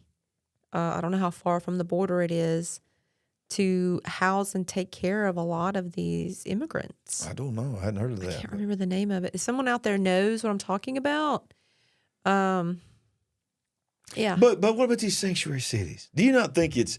I mean, I feel sad for all parties involved, but it's also a little bit funny because I'll tell you what, New York City, San Francisco, we are a sanctuary city, and they pass laws calling their states sanctuary states and all But that's this. starting to break down. That's what I'm saying. You heard what New York The mayor said? Yeah. New York City mayor? That's what I'm talking about being funny. It's funny to me that you spend all this time creating these bills and these laws, these declarations, sanctuary city, as long as they was all in Texas. When they start coming to New York City, now you're like, do you know he declared an actual state of emergency in New York City? Yes. Well, what about the state of emergency in Texas? Right. And President Biden came out, and I was laughing, but I don't know how in the world he'd ever do it. But he was saying, if there's a way to do it, I'm going to try to pass an executive order making it illegal for immigrants to be taken out of Texas and taken to Democratic cities. Not that they'll stay in Mexico, but that they'll stay in Texas. I used to try to be very careful on how I said about this kind of stuff, but I'm still a little bit careful. It's just so frustrating. But somebody's got to tell the truth. Yes. Somebody's got to tell the truth. And that's why we do what we do. That's why you're going to hit that like button and help us out. I know you are. Got a good crowd on here tonight. Help us spread the word. Let's grow this channel. Let's blow this up. Let's make Monday nights. Let's go ahead and put this up here. The Big Picture Live is every Monday night at 7 o'clock. As you know, if you found us tonight just scrolling, you saw the thumbnail, and you said, I want to check these guys out. We are live for 2 hours every – I can't even believe I'm saying that. I know it's hard to believe. 2 hours every Monday night. It really happens. And we going to rapid fire. And you the only way this thing's going to grow, the only way it's going to grow, and it's growing, but it's very small, little tiny growth. We need to explode this thing because we don't know how long we have. Yes. We don't know how long we have till we're not going to be here anymore. So, guys, we're counting on you to share this, to invite people, have people over, show them the show, watch it on your TV, and say, look, next week be on this. Help us grow, because we have got to do something to defeat this algorithm. They're saying Colony Ridge, Texas. Thank you. I knew that would know. Colony Ridge, Texas. Thank you. Well, this next guy right here, we're going to hit this fast, but this is one of our buddies here that, we just know and love here, old Klaus Schwab. Eat the bugs, you shall eat the bugs, you shall not own anything, and you will like it. Did that sound like him? No. This is my only thing that I can do to sound like someone else, and I don't know what it is.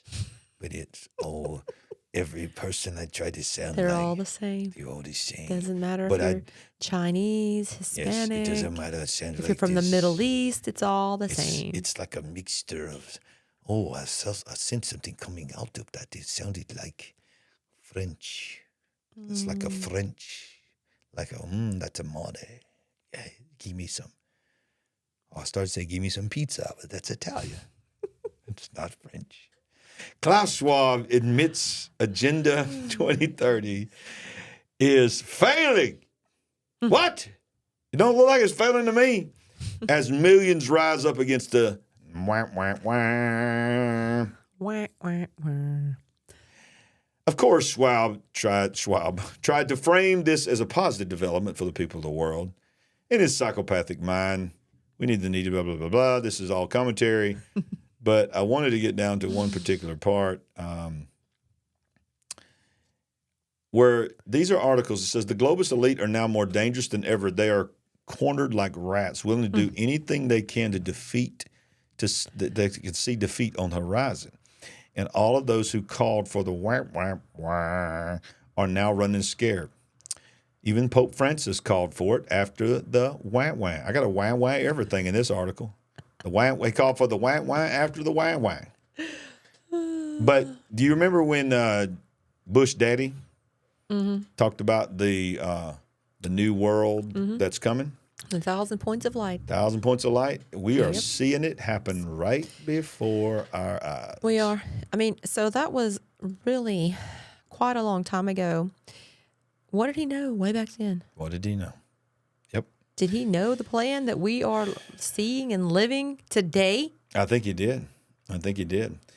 But look, I wanted to show you that because that is just. Oh, this next article is really good. Yeah, I wanted to show you that because it's ridiculous to think that Agenda 2030 is failing.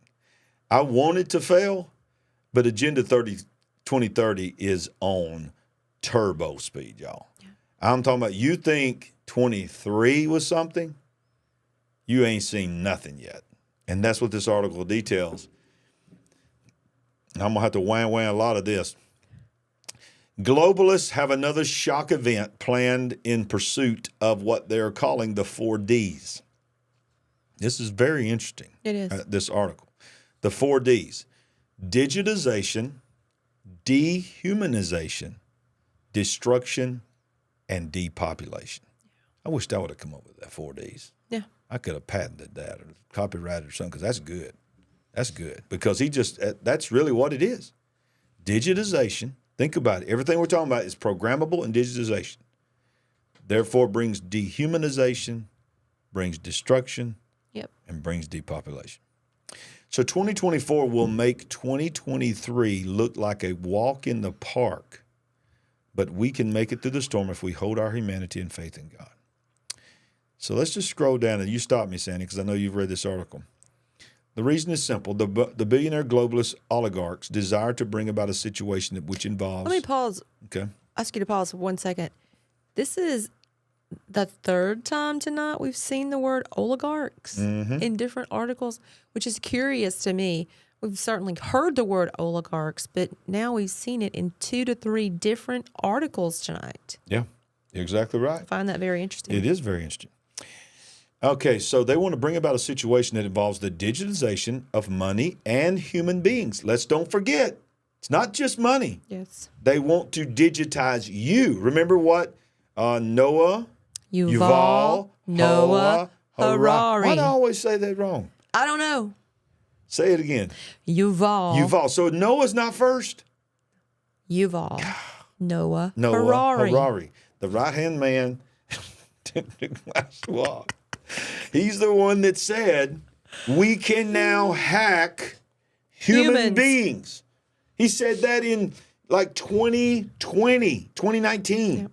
He said we now have the ability to hack human beings. I wish I don't know if I should say this.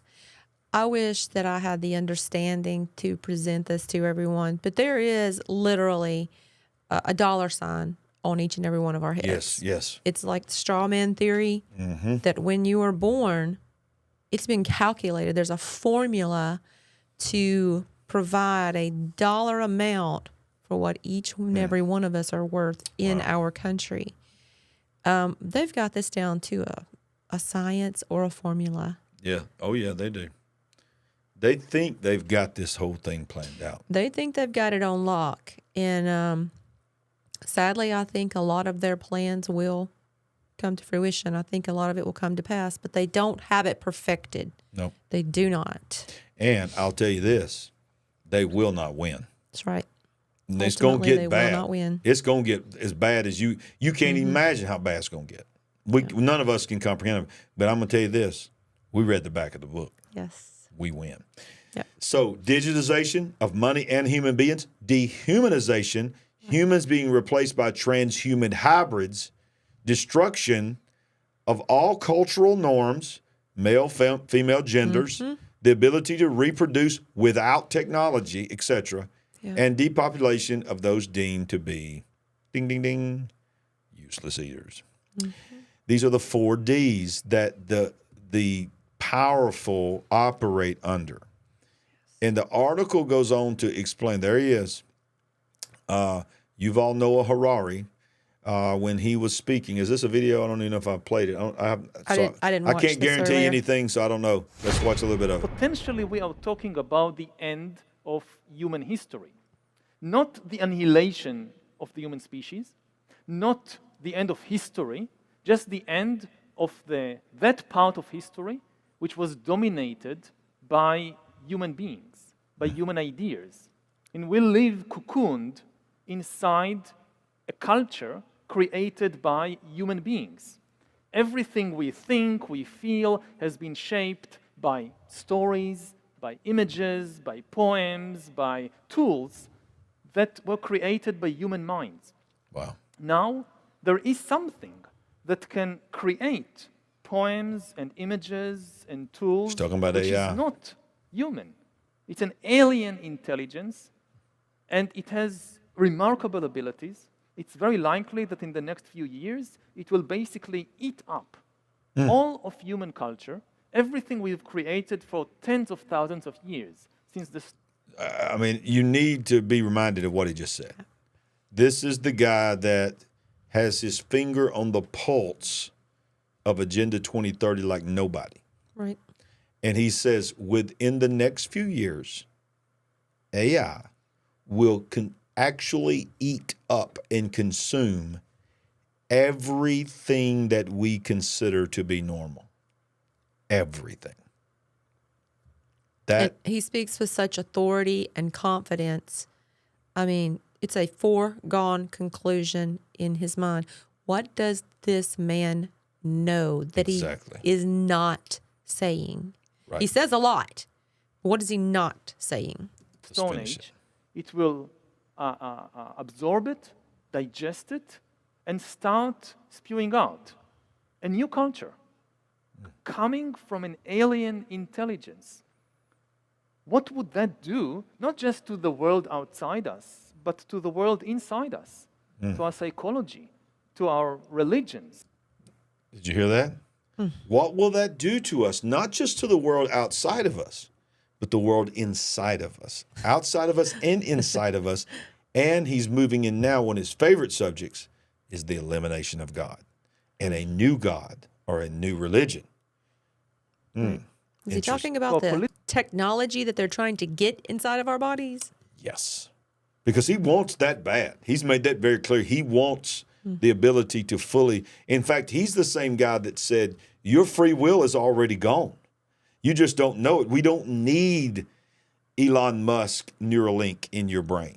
We've already figured out how to manipulate It's you. going to be H2, Human 2.0, the transhumanistic world. That's it. Nobody knows.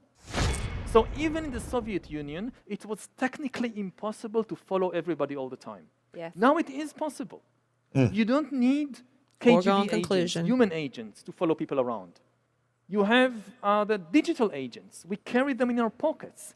And look, he's absolutely telling the truth. He is. He's absolutely making sense. He says in the Soviet Union, the model in our age that we always thought about surveillance and never having freedom, someone always standing over under the street light, you've seen in the movies where, crack open the blind and there's somebody outside watching you from the car, blinking the lights at you or something. He's like, you don't need people to monitor every human being anymore. You have this entity now that can do it. Person of interest, maybe? Exactly. Even if you leave home without your phone, your car certainly has plenty of components in it that can track you. A lot of people have the watch.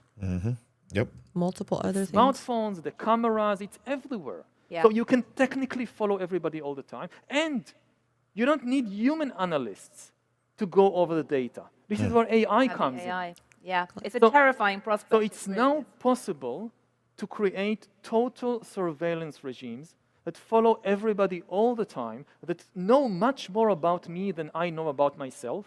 Wow. And there are Do you know who really knows much more about you than you know about yourself? God. He's the only one Exactly. that really knows more about you than you know yourself. Exactly. God. What he just said was AI will become God. regimes that are going in that direction. You surprised? Surprised, Eddie? If I woke up tomorrow with my head sewn to the carpet, I wouldn't be more surprised than I am right now. I did not know that was going to end. Okay. Classic Christmas vacation. Wow, Sandy. Nice touch. We had read the article, but we hadn't watched that We video. watched the video. That was unbelievable to hear him say the quiet thing really, But really he out speaks loud. like that all the time. Almost every time he speaks, he talks in the same phrasing and the same, disposition. It's Yep. Yeah. And he's talking about that is now possible for regimes, was his words, to monitor every person all the time. Let's just further hit it rapid fire, then we're going to bring Jimmy in here. Paper and physical documents now are going by the wayside. What's wrong with you, Australia? You've already got one bank that's doing away with cash.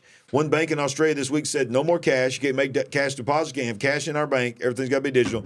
Now you got paper and physical documents are going by the wayside as Australia now allows permanent digitalization of all documents and compatible with digital ID. They are phasing out tangible and paper documents, and handwritten signatures are now fading away as Australia signed a new bill that permanently allows for the digitization of all things, no longer requiring tangible agreements and physical representatives to publish or even sign physical documents. all right. They're doing away for the need of humans to be involved in any transaction in person whatsoever. Well, you're okay. Don't criticize them too harshly. We've seen the rise of DocuSign in our own Oh, country. yeah, absolutely. Yeah. But they want to do away with, all paper documentation and, like you said, all people. That's the ultimate goal. And it's not just them. Other countries have been working to phase out paper contracts and forms. In 2021, the city of Dubai announced that they were nearly 100% paperless at the time. One of the last vestiges of centuries of paper and ink has finally fallen after Federal Attorney General Mark Dreyfus wrote into law the permanent ability to use digital execution, electronic signatures, and video witnessing to create statutory declarations.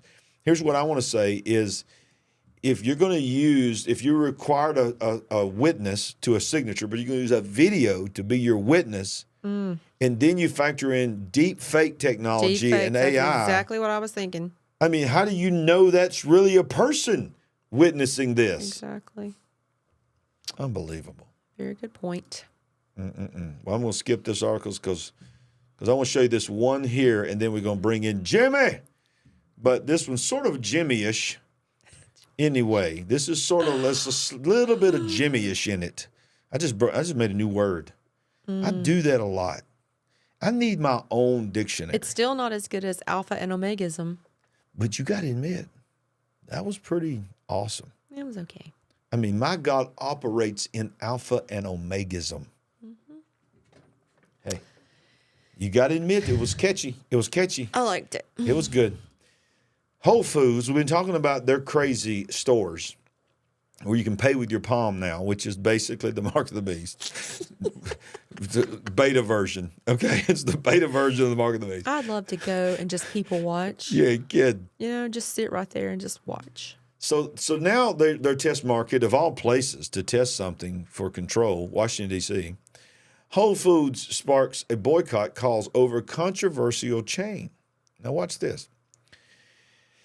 Whole Foods' new store in Washington, D.C. has earned the ire of some shoppers not happy with technology that requires them to scan a QR code to enter the store. This is the store. So you can't go in the store without scanning. But I want to scroll down here and I want to show you this video from Twitter. It says, is this the future of in-store shopping? Whole Foods in Washington, D.C. requires you to scan in before entering, scan to enter the checkout, scan to leave the checkout, and scan to leave the store. This is a short video. Very controversial new Whole Foods in Washington, D.C. You have to scan to check in. You have to scan to check out. You have to scan to leave the checkout. And then you have to scan to leave the store. That's cool. You can see why people would give in to the idea of just having an implantable. Yeah, exactly. Because it's just so much trouble to keep pulling that card out or hold on to that card so you can scan yourself through 4 different locations in the store. And let's just go back to discussion several weeks ago. Mike from around the world has been saying, get ready. Yep. You will need a form of ID to get into your favorite big box store. You know, obviously this applies to grocery store shopping as well. Yep, exactly. And what a transition. This may be one of the most epic transitions that I've ever made from one story to the next. Speaking of food, I love ham. And here's a story about pigs. But it's not what you think.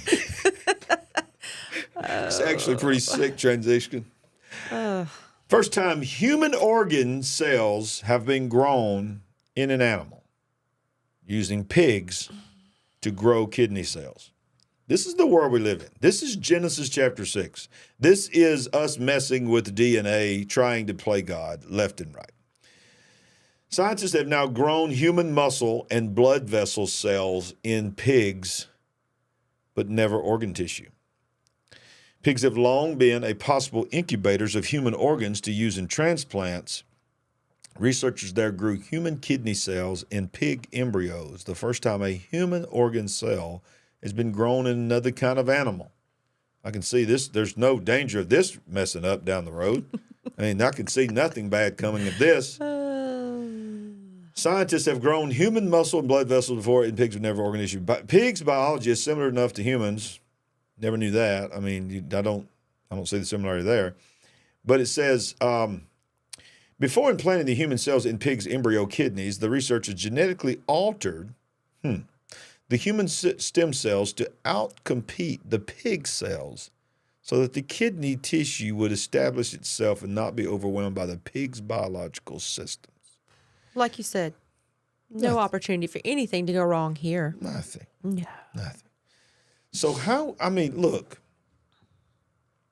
if you have kidney failure and you're desperate for a kidney and you're waiting for somebody to donate a kidney, you can't find a kidney, you will take anything you can to survive. Of course. But, wow, your kidney is going to come in your body Unless from you're a willing to pig. go to China, they're harvesting organs straight out of the bodies of the Chinese, especially there. the Uyghurs. You went there. You sure did. You went there. It's terrible. Well, for those that have survived to this point, you know what time it is. Yeah. Jimmy! Oh, Jimmy! Help us, Jimmy. He's your uncle, but I love him. He's looking at you. He's pointing at you, old Jimmy. I'll tell you what, I used to hate saying thank God for Jimmy, but Yeah. I'm especially thankful for him again tonight. Yeah, sort of breaks the monotony. And by the way, Stan Deo told us he's going to be the savior of the world anyway. He's going to solve cancer. He's going to solve climate change. He's going to solve all these issues that we've Going to been let talking us about. know they're our creators and our Yep. fathers Yep. and Going to give us purpose in life. answer to all of our problems. Yep, everything. They're going to bring us blue energy like they did on V, the show and the movie, and Jimmy, what a man. What a solve man. all of our world conflicts and bring peace. Well, Jimmy's not just involved in aliens. He's also involved heavily in AI. So this is the Supernatural AI update. So we talk a lot about AI. So Jimmy's involved, and he loves war. Jimmy wants to be the one to solve all the wars. But watch this. We're going to start off with a real fast article here. How about this? Israel has unveiled a new AI-powered tank. As we said about the pigs, surely nothing could go wrong with this. Surely nothing could go wrong with a tank being operated by AI. Yeah, maybe later. The IDF's new advance in AI-powered Barak tank. What an interesting name. And I know that's their former prime minister and all that, but somebody tell me real quick what Barak means. I know it means something in original Hebrew.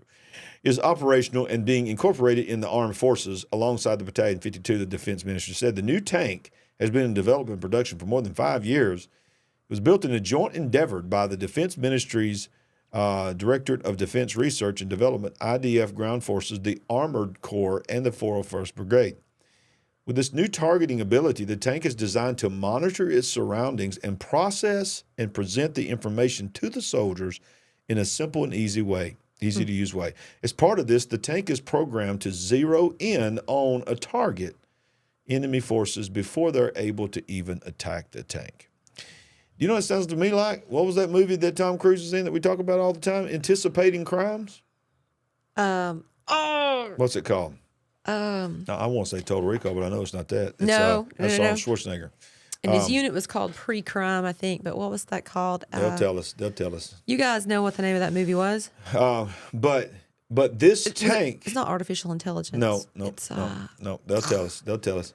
Yeah. But this tank basically has the ability to know the enemy before the soldiers have an opportunity to see the enemy, identify the target, lock in on it, and say, hey, we got you, fire away, without actually even being able to look in there and verify that it's actually the enemy.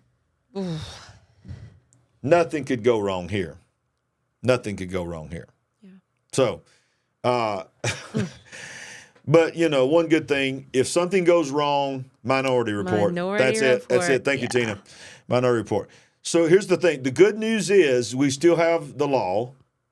And if AI does something bad to you and you want to sue a company for using AI, harming your family, harming your finances, we always have the judicial system because it will always be free and fair and balanced.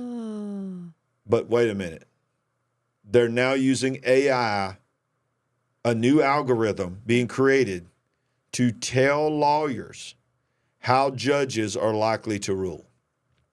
AI is now in the justice system. An AI-powered database that draws on the biographical details and decision history of judges to predict how they will rule is helping lawyers and plaintiffs decide how to invest their time and resources in civil cases. Why it matters? AI tools are set to turn the art of judicial forum shopping, where plaintiffs seek out favorable judges and courts and judges, in a precision science. He goes on to say, data points include where the judge went to law school, what their net worth is, how they rule where lawyers are from big law firms versus boutique practices, and the judge's history in public law, private practice, and state judgeships. No one that went to law school ever had a clue that an artificial intelligence would be able to process a profile of you as a judge and go ahead and manipulate your ability to be a judge in the eyes of lawyers, but that's exactly where this world is going. My goodness, that makes me think of the family that has all the lawyers that are on our local commercials, which they run commercials around the country. Oh, yeah, Morgan & Morgan. Morgan & Morgan, if Yeah. they're using that, because they're such a big law firm. Yeah. They're probably all using it because they all justify and say, hey, look, it makes the job easier. It's very expensive to shop judges. Now we can just put in there and say, tell us the judge that we need for this case. Well, thank God that we got Elon Musk, and thank God that we've got, he's never going to do anything to hurt us. Tesla is here to save us. Yeah. Those robots are so sweet, but they're just robots. They don't really have the ability to bend and be mobile like human beings. Oh, wait a minute. Let's watch this video. This is an actual robot doing these things on its own, demonstrating its ability to flex. Watch this. This is his eyes. This is the actual eyes of this robot called Optimus. Now watch how it's sorting. Remember how rigid these robots used to be? Look how fluid this is. Look at that hand. You ask yourself, what if somebody programmed that arm to be 20 times stronger than a man? But he tries to trick him.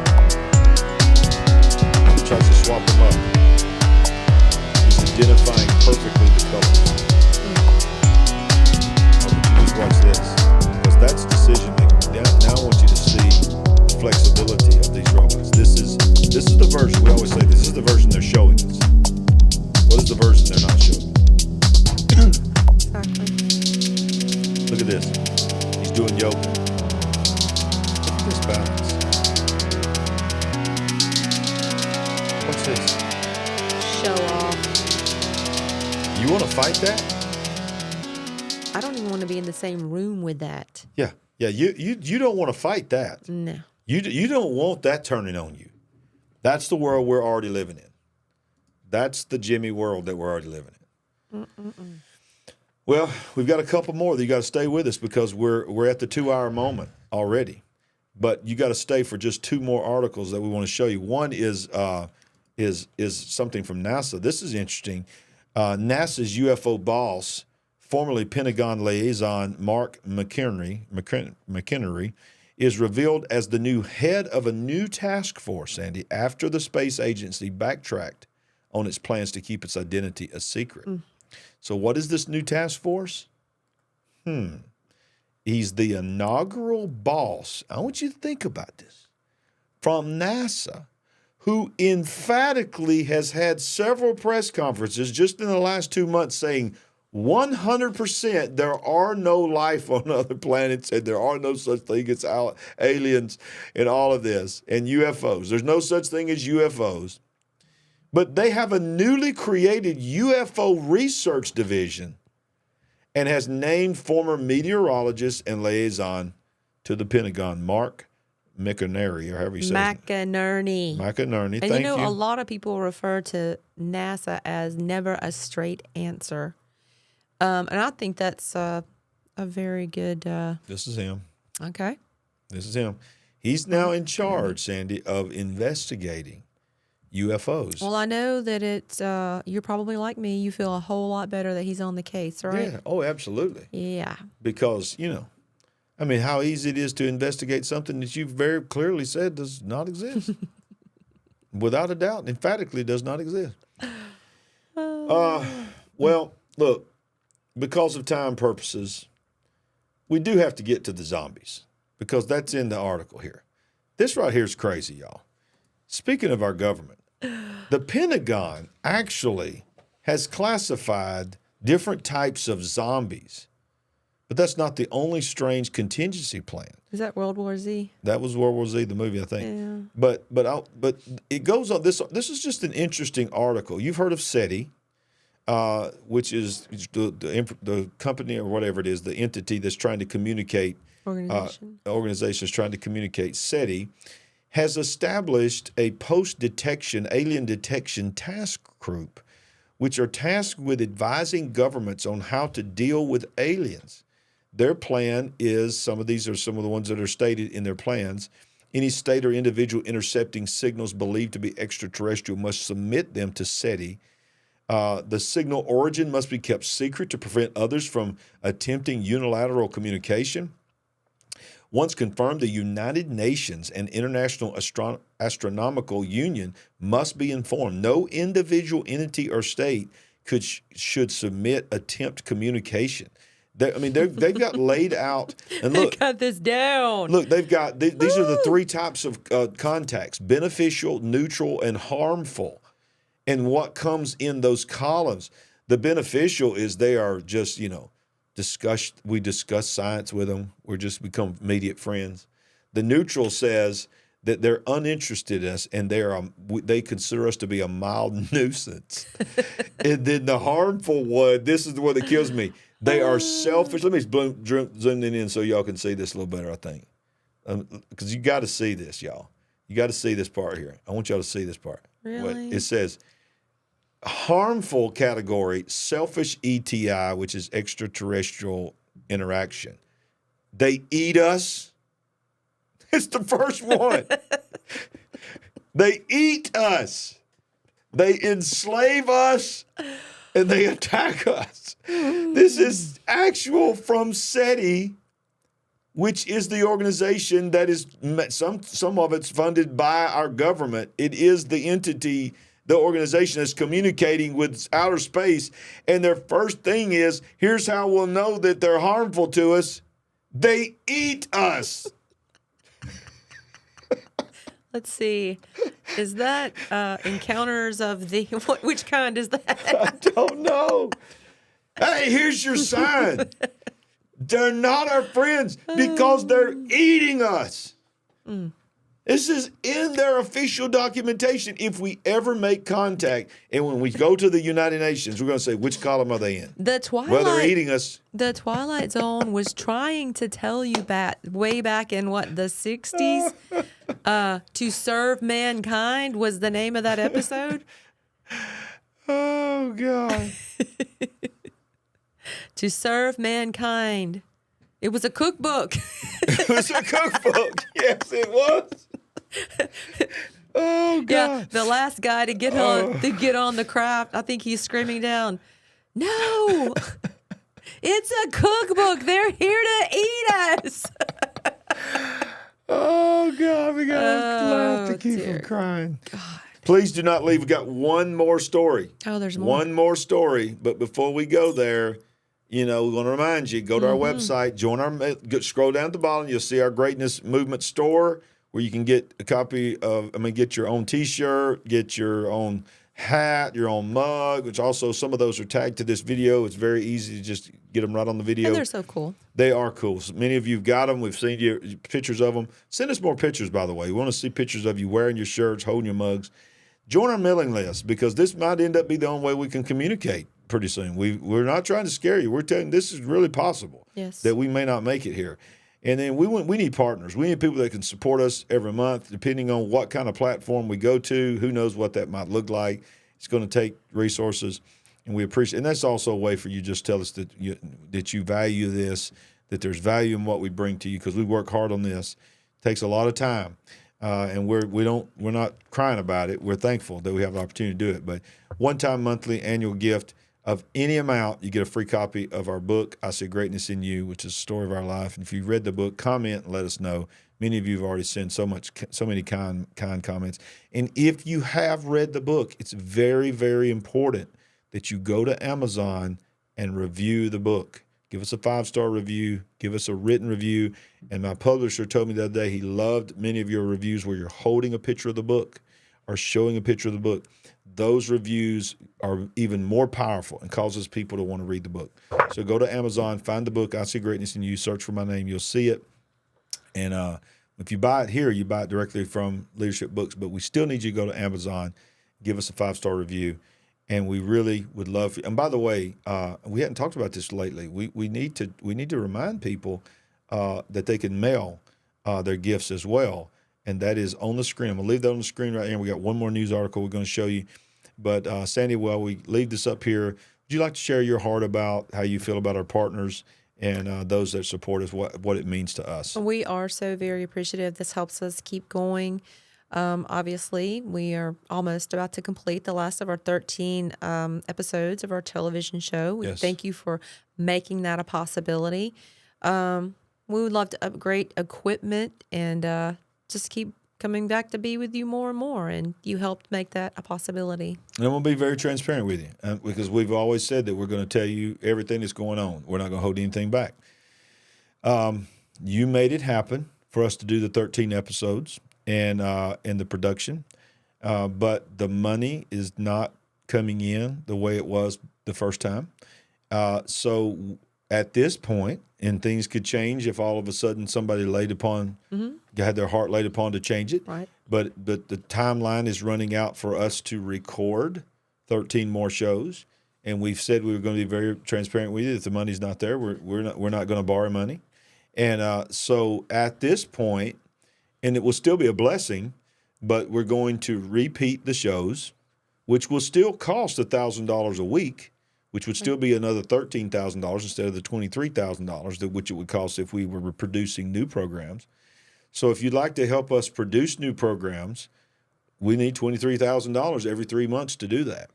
And but if we repeat them like we're going to this time, unless something happens, it's still $13,000 that we have to have in the next month, 3 weeks, 4 weeks. Yes. We have to have that coming in to pay for the next 13 weeks that will take us all the way through the Christmas holiday. And we've believed God that we will be able to produce new shows the first of the year to go out. But that takes money.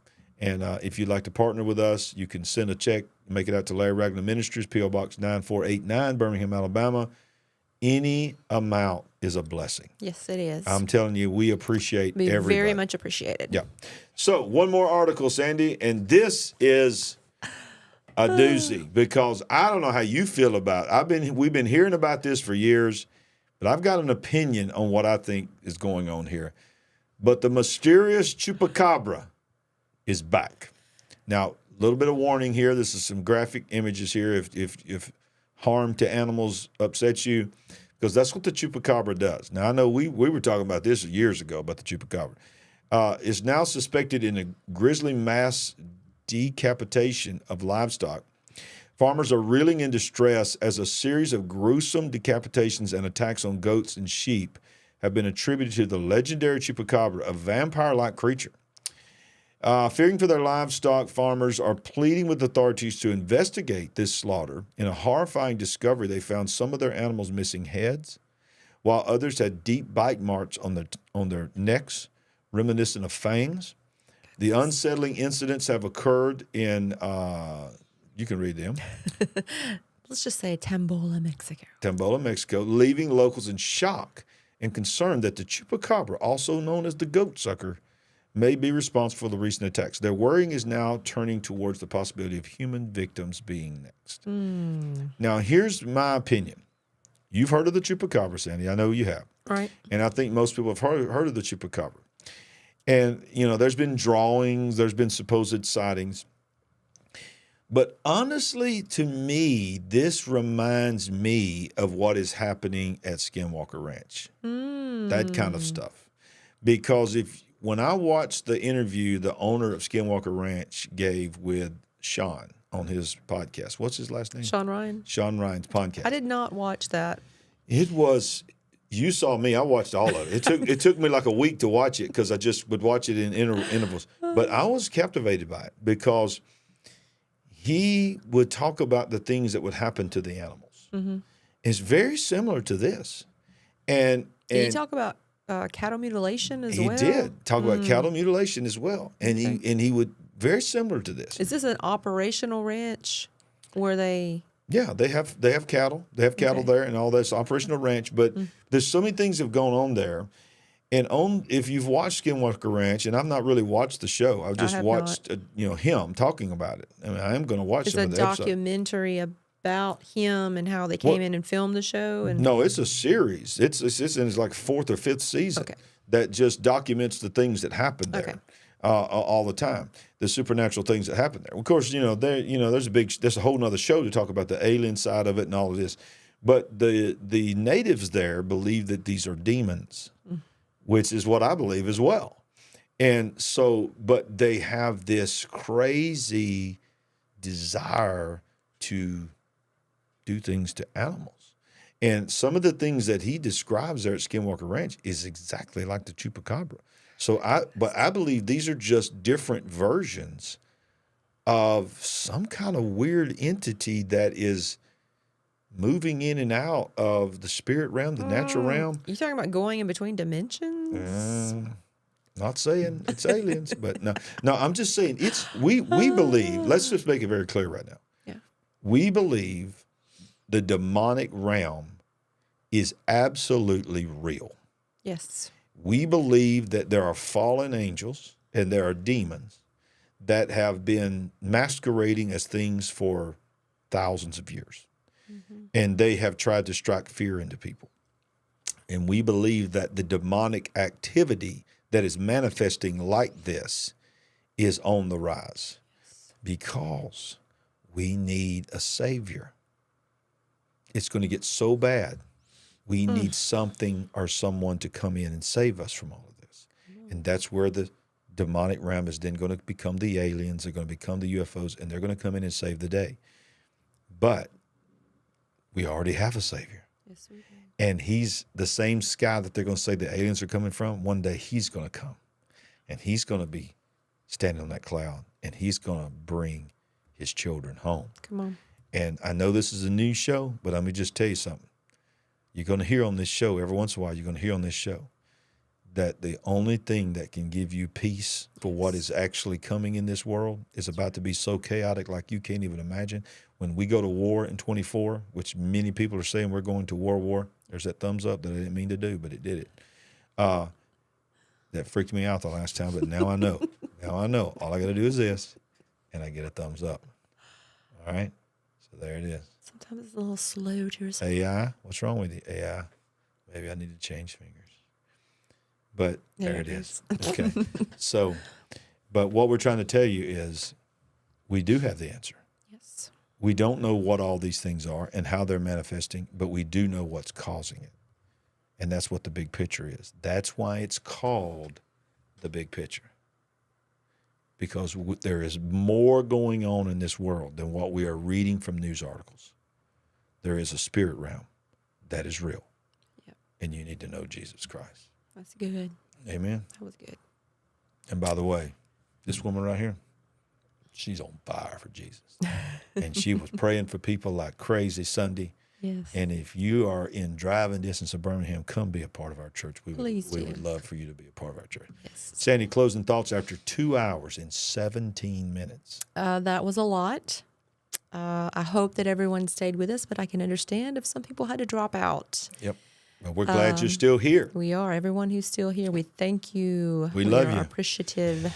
We're going back to read all your live chat, and then we're going to bed sometime tonight. I don't know what time it is.